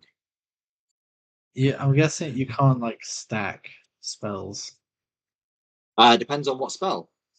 or if because I haven't used my bless. I would say you can't use bless, but you can't stack the same spell. But you could use guidance. I believe you have guidance. Yeah, and You can stack guidance for 1d4. So it wasn't like- This is when I wish I hadn't focused so heavily on attack spells. What warding? Oh no, because warding bond is to someone else. So I can warding bond you. Now, bear in mind, if this doesn't work, and you fail this check, you haven't broken the blade. You just need to try the check again. oh, Make the save again, and take the damage again.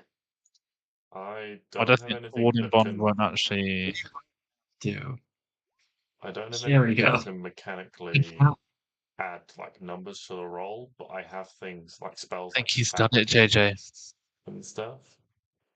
He is most. He threw it out there whilst we were having discussions about helping him. Everyone's like, okay, how do we do this perfectly, Simon? Like this. Like everyone's been like, Carmen, you got to be like careful. Okay, how can we do this, guys? Okay, we've got these stacked on it, and you're just like all like discussing stuff. And as you're all discussing stuff, you just hear. Is that the D? That's the DC exactly, isn't it? So that is the DC. Well, so you've got plus 16. So you've got plus 12 now. So yes, that is the DC exact without the bonuses. So Kaiman, you slam this, you slam your fist into the blade. You do it just perfect amount of strength, where it doesn't damage anything, it doesn't hurt anything, but it transfers all that energy from your hand, and the blade just lights brighter than any of you have ever seen. You're sort of play. And then the blade sort of begins to resonate and almost hover above the anvil. And from it, you can just hear this very, very faint singing. Aww. Just this very, very faint singing tune. And as you look at the blade, it's a beautiful long sword. It's hilt with wings spreading out on the side, almost like angelic wings spreading out the side. It doesn't have a wrap and yet. The blade itself is perfect length and in the blade reflect. You don't see the reflection of any of you. You actually see the reflection of waterfalls, of grass fields, trees, mountains in the distance. It's almost like you're seeing a reflection of a place entirely. You're seeing a reflection of heaven in this blade. And as it moves, the reflection moves, almost like you're getting a real-time view of Celestial. Galahad, this singing particularly resonates in your ears as I bet it does. you see the blade before you. But a quick question, who is getting Godbane? Galahad just pulls out a pistol and kills him. This is my time, motherfuckers. What type of sword is it? A longsword, isn't it? Is a although that can be changed at the point of Look, can you just, Carmen, can you just go back in the sun and change this into a different... no, at the point of attunement you can change it into something else. I turn it into a bigger gauntlet. So this is to be used directly against Tiamat, isn't it?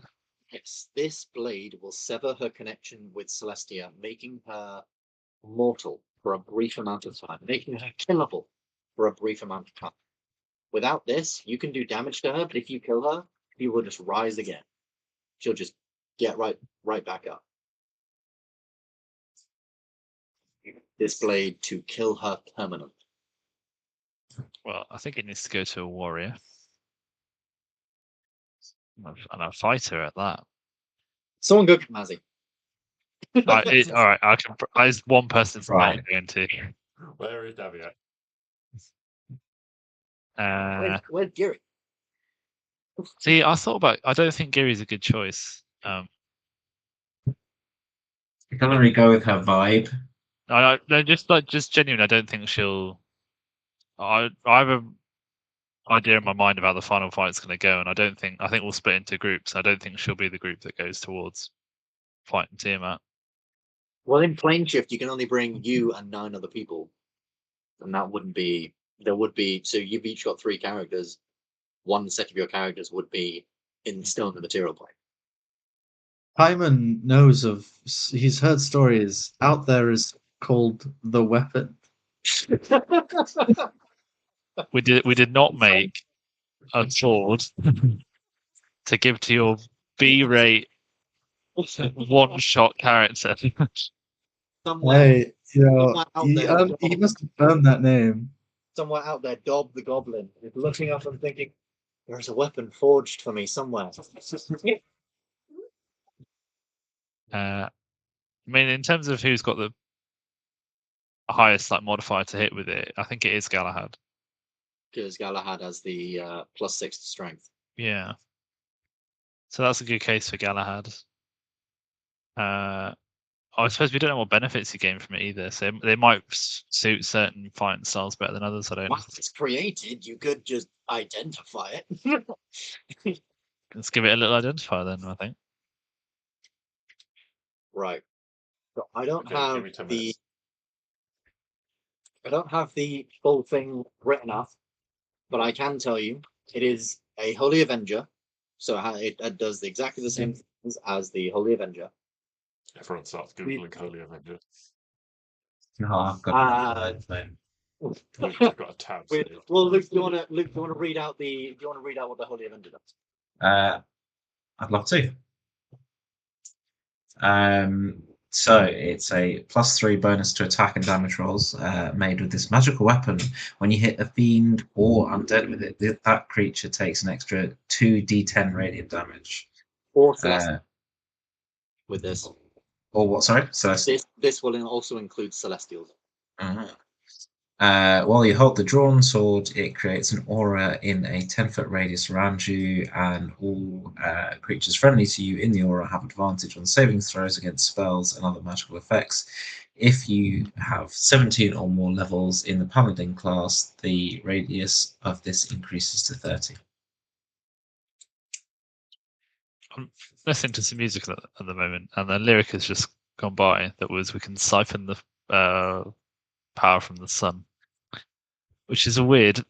That is so weird. It Uh, also gains a couple of other benefits. So whilst you wield this, you can speak, read, and write Celestial. You have resistance to necrotic and radiant damage. Your charisma score becomes 20, unless it is already 20 or higher. And you gain a specific smite. A very specific smite for this weapon. Excalibur's Smite.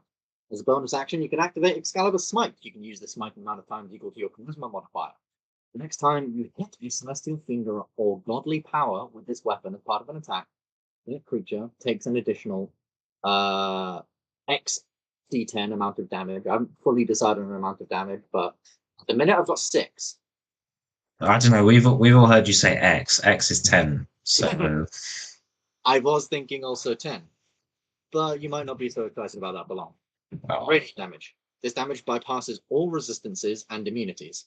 If the target is a god, its ties to Celestia are severed until the end of your next turn. While its ties to Celestia are cut, the being becomes mortal and can be killed. It also loses damage resistances and immunities during this time.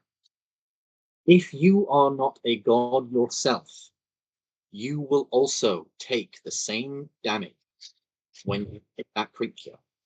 This weapon was made for the god of war to smite down any unruly gods. Therefore, it was made for a god, and the power flowing through it is of a godly amount. So you will take 6d10 damage, or extra d10 damage as well. So be very careful with how you. I don't think any of the original 4 would be a good choice for it. Possibly. Dockland and Mazzy. I think the best choice out of that bunch is Mazzy, but then I just think there are better options than Mazzy. When we originally came up with this, obviously we didn't have the characters, so I was thinking it was like a blade that could shift forms, so Mazzy could have it as a bow, or Doc could have it as a hammer, or something like that. But yeah, this time flip. I mean, Go Galahad on. feels like the most appropriate choice. As the DM, I agree, but it is entirely up to you guys. I wasn't seriously thinking Griffin, and then Griffin already has those resistances offered by the blade, so that it wouldn't be a benefit. Whereas it would be a benefit to someone else if they got it. So I think. Also, I mean, Griffin was off the table anyway. So yeah. Say again, sorry, Ben. Oh, you said you already have 20 charisma. Well, I do not. I only have 18, but it's more. I mean, if someone were to have low charisma and then it gets raised to 20, that's quite a big thing. Yeah. Can Felix do 2 attacks, JJ, or 3? He can do 2. Okay. Damien starts looking at the sword like. I mean, if the only perk of Giri is that she can, assuming we'll take on Tiamat at level 20, she can do 4 attacks. So if that's 4 hits, that's 4 lots of 2d10. I think thematically it makes the most sense for Galahad to have it, and I think you're right that Giri will most likely be doing another job at that time. I don't think she'll be in that final fight. But to be honest, I didn't think Galahad would be in that final fight, but I guess he sort of has to be now. He doesn't necessarily have to be, but Oramis is shit, so if I was Luke, I'd bring Galahad in.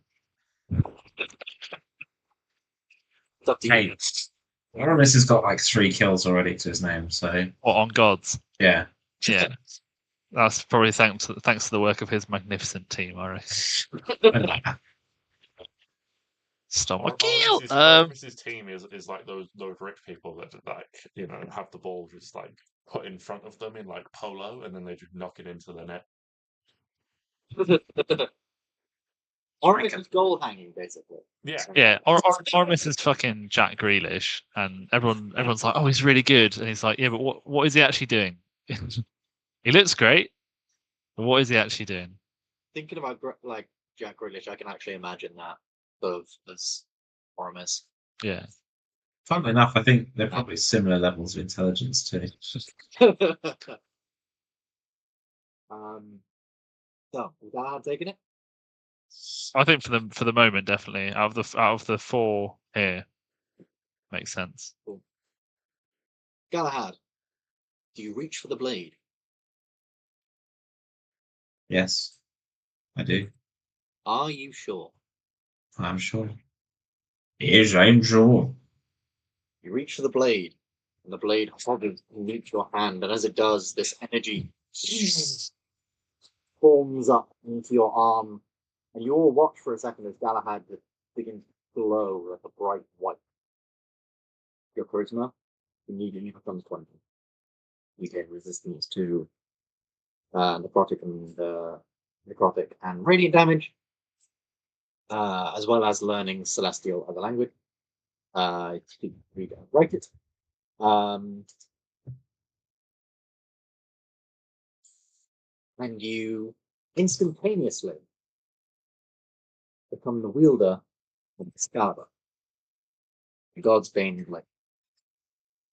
As you do, however, suddenly your eyes sort of roll back in your head, and you yourself feel thrust from this world into sort of like space.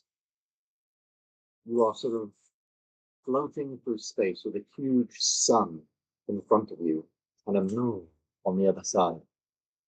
And you hear the familiar voice of Pelor, your god, speaking to you at this time. Galahad, we have sensed a tremor. You wield the god killer.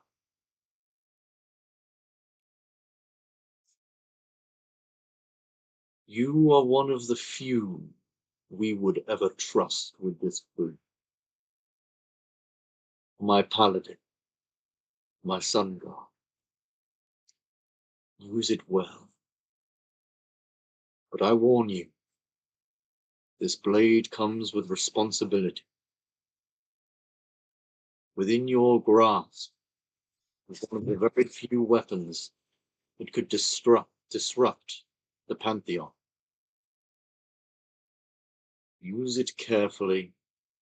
Use it wisely.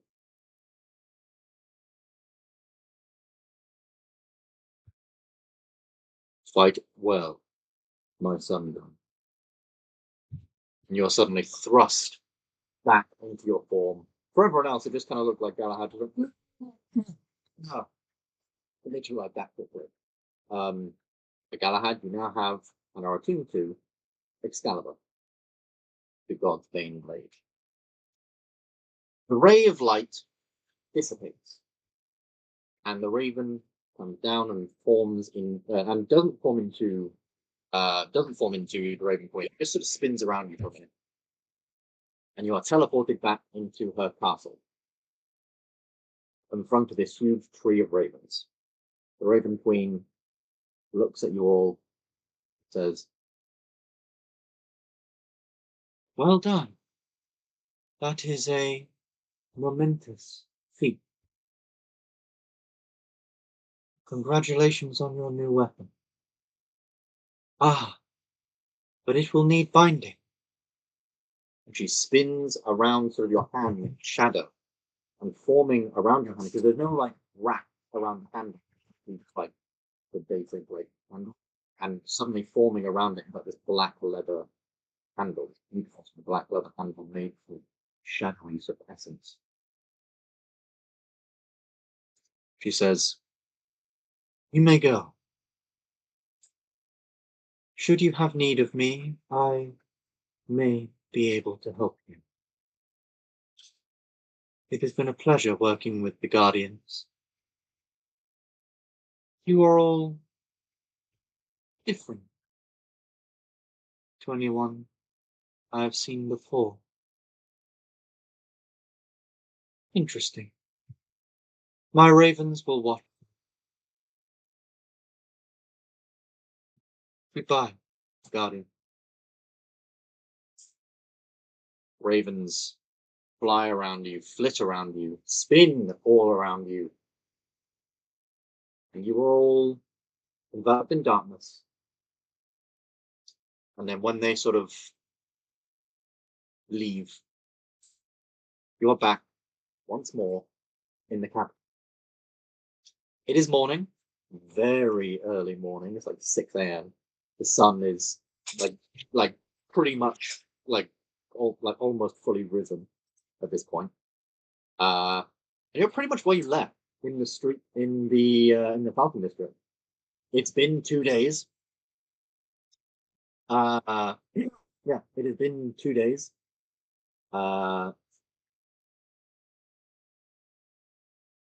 What's the plan now? All of your characters. Luke's gonna go like solo the whole Tiamat thing. Luke's We'll going Yeah. give him to some buffs. Yeah. I'm gonna polish my sword and then I'm gonna actually polish my sword, if you know what I mean. So just staring at the blade. Need some help. So what did Luke beat you in so that we got this sword?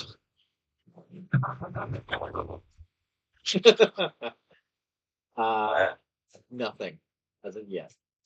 But what is given can be taken away. Point at the summer. I'm going to practice my ping pong in my head. What's his name needs to be knighted? Damien. Damon. I don't know about knighted. It's Sir Damien. That's a sun guard. Yeah, I can see that. Yeah, you can. He did literally kill flipping. He did kill Zuggotmoy. And one of Yeah. the things, as he's leveled up, is that each of his melee attacks will now deal an extra 1d4 radiant damage, similar to your improved Divine Smite. Because he's a boss. That's what his whole sort of like sword setting on fire. Him sort of Nice. leveling up halfway through the swing. I suppose. I think we should hold a Guardians Council. Are we all in the capital right now? Doc isn't. At least born, is he? Oh no, Well- were you? I thought you were. Yeah. Yeah. I mean, Doc- he Well, went we were off to Felix's potentially family going- while Yeah, that was it. Yeah. Yeah. Felix So was you guys- doing this. I mean, now's a really, really good time, really quickly, to just ask everyone what their characters have been doing in the last 2 days. So just 2 days. What have your characters been doing? We'll start with Doc, actually. So Doc, what have you been doing? So Doc got a ride from someone down to like near Dawnport where Felix's family is, and looked, checked them over, and used various clerical powers to remove the sort of like curse-like link that they had been forced upon them with Tiamat. Okay. So that Felix's family was safe, and he didn't have to worry while Felix did the going to the Feywild thing in return, which Doc was sort of thinking, oh well, I'm going to have to do that.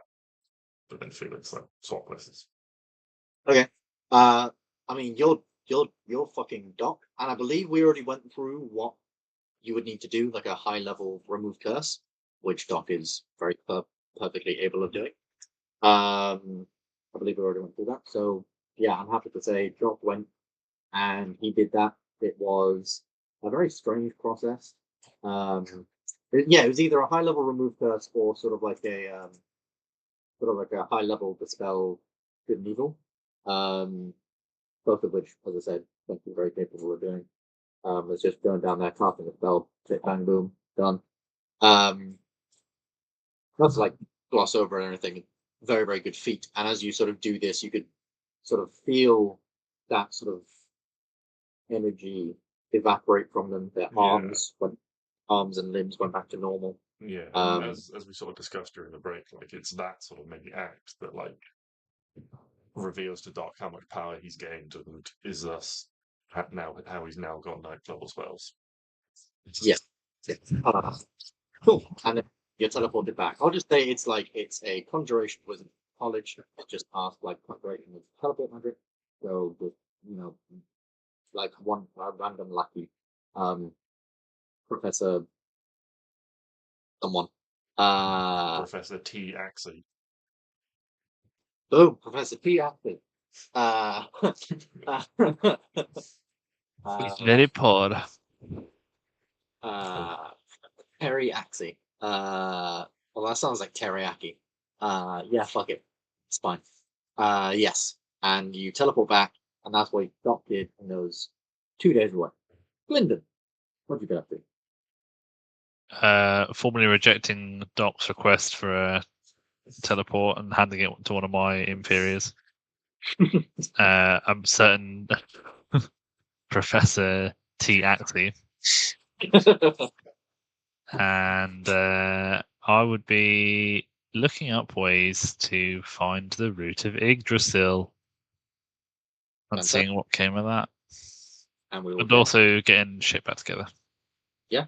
Sounds good. And we'll get to that in just a moment, as I'm assuming that will probably be part of some of the things to do next. And Oramus, what did you get up to during the 2 days? 2 days in the capital or wherever the fuck you go. We didn't really chat it through, but he was kind of setting up his little smuggling situation. He was. So I will say, roll me. So you have, how many of your ships did you want to go and do this? I think for now, just the one. Just the one. Yeah. He's, not thinking about going legit. Yeah, he's totally legit. It's a trading business. Oh, okay, so when Just you use the word wait. smuggling. No, sorry. When I said smuggling, I meant transportation of goods to and from places in exchange for money. Some of which may or may not be illegal. sort of outside of approved trade. outside of the legal boundaries. Right. So which ship did you want to do this? Your sloop or your brig? The Dragon's Revenge. Dragon's Revenge, so the sloop. Okay, so that's a +3 on these checks. So do you want them to do an easy mission for 200 gold, medium mission for 500 gold, or a difficult mission for 1,000? We'll start with an easy mission because they're just starting out. These guys. Roll me 2 checks. Yeah. Sorry, 3 checks. So just 3 d20s, add 3 to each of them. You got 12 to beat.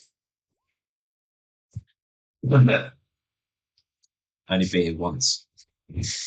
Only beat it once. So the sort of like client communication of these guys was very, very poor, which probably led to your men not quite knowing what they were doing on the actual mission. And the final check was the thing actually delivered, like in what condition?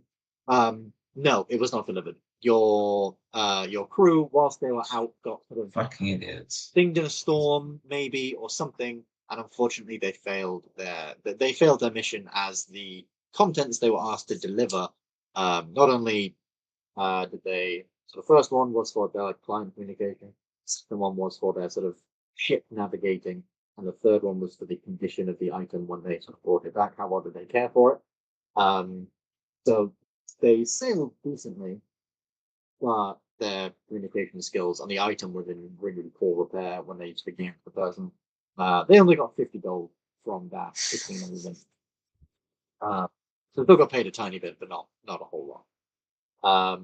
Well, that has started. Your name is somewhat out there, not necessarily in the capacity you're very proud of at the very moment, but it can be something that your men can improve on. With an easy mission, you guys are your men are capable of doing that in like 2 days. That was like just up the coast down to Great Port and back, sort of thing.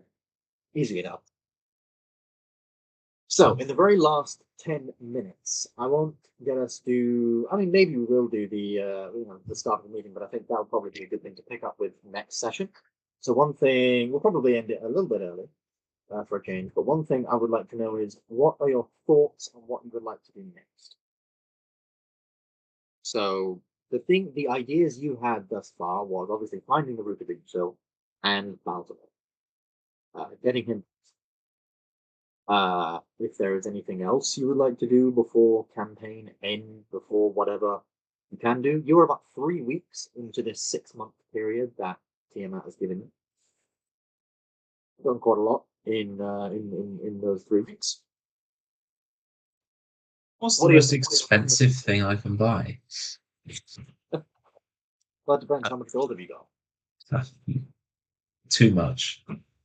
I have 14,000 gold and 100 platinum. Well, after the session, message me what kind of things you would like to look at getting, and maybe we can discuss for the week. As maybe JJ, you look shocked. Yeah? The fuck is Irish so rich? Theft. We got a lot of money last time, didn't we? Yeah, we got quite a lot in the last one. I've also stolen Remember things. on the very first episode, the inflation on that has gone. It's all about compounding interest. I think so. It's been a little while since we went through this, but so Baldanor is potentially bringing through like an army, isn't he? Yes. So Balzanor basically said, and Balzanor and Tiamat basically said, so Tiamat said, I'm giving you 6 months to find a way to finish my priest's work and find a way of getting me out. Otherwise, I'm going to consume Bahamut, who is with me, for a chance at getting out of here myself. And I have previously made deals, while I was in hell, the regular, 8 layers of hell. I've made lots and lots of deals with lots and lots of beings that Balzanor, or like my son Borisov, has cashed in on basically, and now a lot of things in hell are on my side. If you don't do this, Borisov will lead this army into attacking this plane, into attacking Ambyr. That's a really shitty thing Guys, to do. do you guys know an attack against Ambyr from a huge ass fucking army of hell is possibly coming? It is being rallied at any point. Your characters have just seen Borisov, and he knows you're not doing what you said you would be, or you're not doing what they told you to do. Because he saw you in the Feywild and said, this is not what we agreed. We can do side quests. So it's possible he could. Maybe we're looking for a route over there. What does a level 17 side quest look like? Like, oh yeah, guide this cart towards the village, and a couple of goblins come out and just fucking eviscerate. I'd actually love to fight a couple of goblins again. Maybe we'll do that in like a one shot. Maybe we'll just be like, all right, guys, here's an orc camp. You guys are level 20. Fucking go for it. Fireball. Well, you can get 6 attacks and a go-to action surge, haven't you? Yeah. So you could legitimately cut down 6 orcs. Yeah. Turn. Smites on those bad boys. Until So- it is done. It's a very realistic possibility that Balzanor might bring through the army earlier because he's now aware that we're not doing what we're doing. That But you if would we- think is a that is a definite possibility. Yes. So actually, I'm thinking we split into 2 groups. One goes on the offensive against Balzanor, and then Yeah. one goes on to do Tiamat.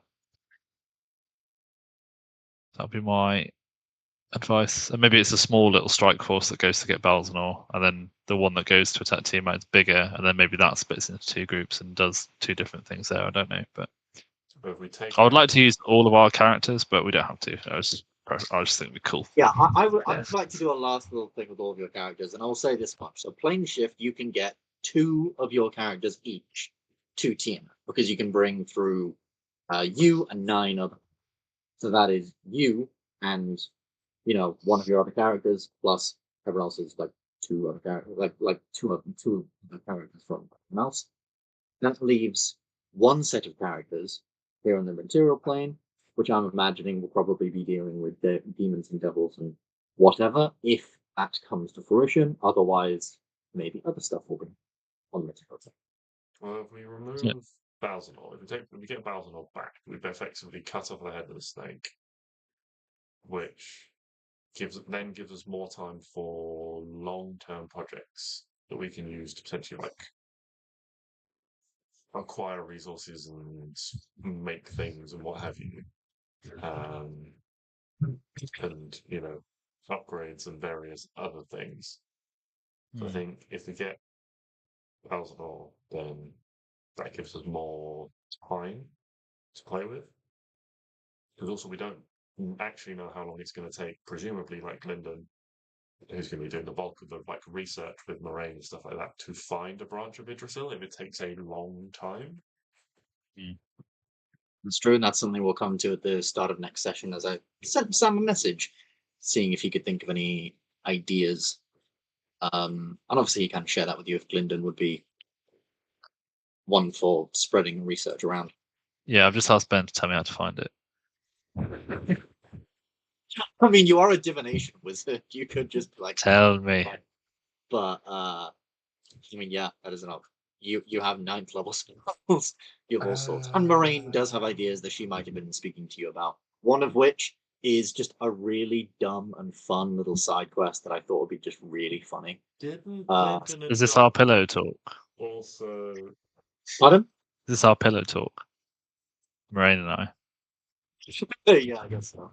Didn't Glyndon and Doc also persuade the Dragonborn that Markul belonged to? When we went to the library, didn't we persuade a bunch of them to go north via the library and take a load of the books from that library north? So there is a big repository of ancient knowledge now in the north. Stuck in some mountain crevice somewhere because they probably didn't deliver it. You also have an extremely ancient bard who has now finally found some clothes in Kithaniel, who might have some information. We also Oh, good. We've got Frank Sinatra. What's he going to do? Sing we have the Platinum Dragons in Titan as well. Yes, you also have the. Oh yeah, they wanted to meet us, didn't they? Yes, I teleported over there. Said hi. Told them what Yeah, they because could. Glyndon took back Vaishal. Yeah. Visual. Like visual crimes. Yeah. Yeah. How are we going to swing this so that Wyman can be in everything? Don't worry, me and Ryan have already talked about stuff like that.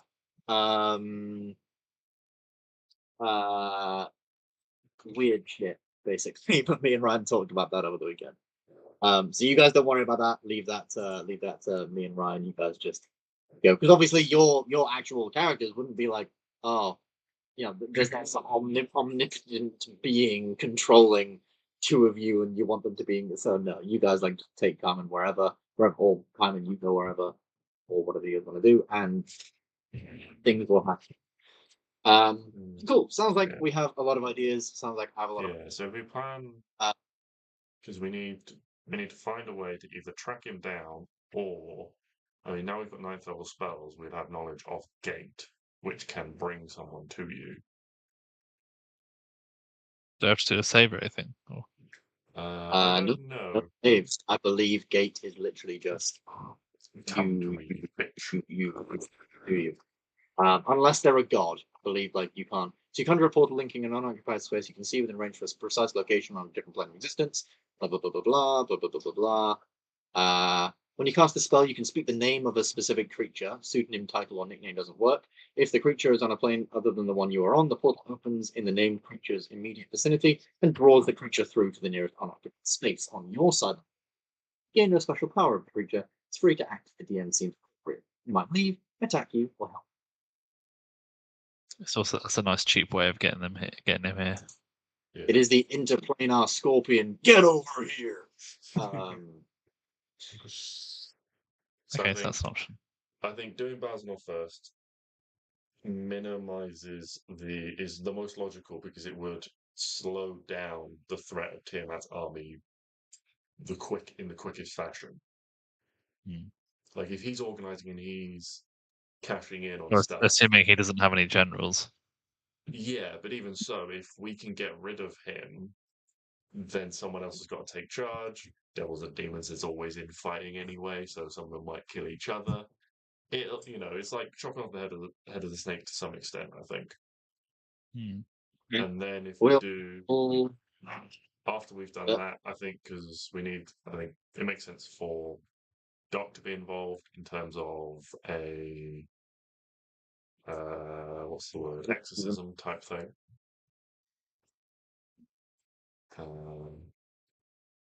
And then whoever out of you could have like Gary and Nevado come back in if you guys wanted to play them for a bit, because obviously they were like close to With his Balsamore. friend. So Yeah. that like be a good way to bring them back in for a bit, having not played them for you Yeah. guys. Is up to you. If Galahad wants to try his new sword, then this is literally a deep. yeah. So and then after that we can do like obviously like Lyndon is doing his research and wherever that takes him. If we have to go anywhere, we can put a party together to go with Lyndon. I also imagine Lyndon will be needed to take a group over to visit the Platinum Dragon or the Silver Dragon, Gold Dragon. But how about it's the Platinum Dragon? Metallic dragons. Those are a Yes, bunch of Metallic Dragons. That's the collective noun I'm looking for. Cool. So we're all happy with potentially going and doing Balsamore's thing first. I mean, I'm happy to start next session, you guys doing the thing. I'm going to plan for generally everything, but I was just wondering if you guys had any inklings of something you would like to do, I guess, first. Sounds like you maybe want to do the Balsamore thing first, but I'll plan some other stuff just in case. Yeah, Sounds I good. will have a think about long-term projects as well. I've forgotten we had like a 6-month thing. So Yeah. for like Doc and Felix and stuff, think about some long-term projects. I imagine Doc will sort of go through a lot of the like religious artifacts and anything that might possibly have been gathered by the council in previous times to see if any of those would be helpful for slaying a god. And Felix might try and make some shit because that's what Felix does. I'll talk to you about that Felix stuff because there's some stuff. We'll do all we did. that. Yeah. We'll do that out of session so it doesn't take ages. All right. Well, I think we'll call the session there. Thank you all very, very much for joining me this week. Hope you all enjoyed. Things are certainly getting to a head, and you guys are level 17, so that's always nice as well. If you'd have try and get your characters leveled up to level 17. If anyone needs a hand or anything, just let me know and we can go over it. Yeah. Hope you all enjoyed the Feywild arc as well. Hope you all enjoyed the Feywild. A little bit of plane hopping. It's always fun every now and again. Though I'm sure none of you are particularly keen to go back after what happened. So yeah, sounds cool. All right, Later. boys. Catch you in the next one. Hey. Bye.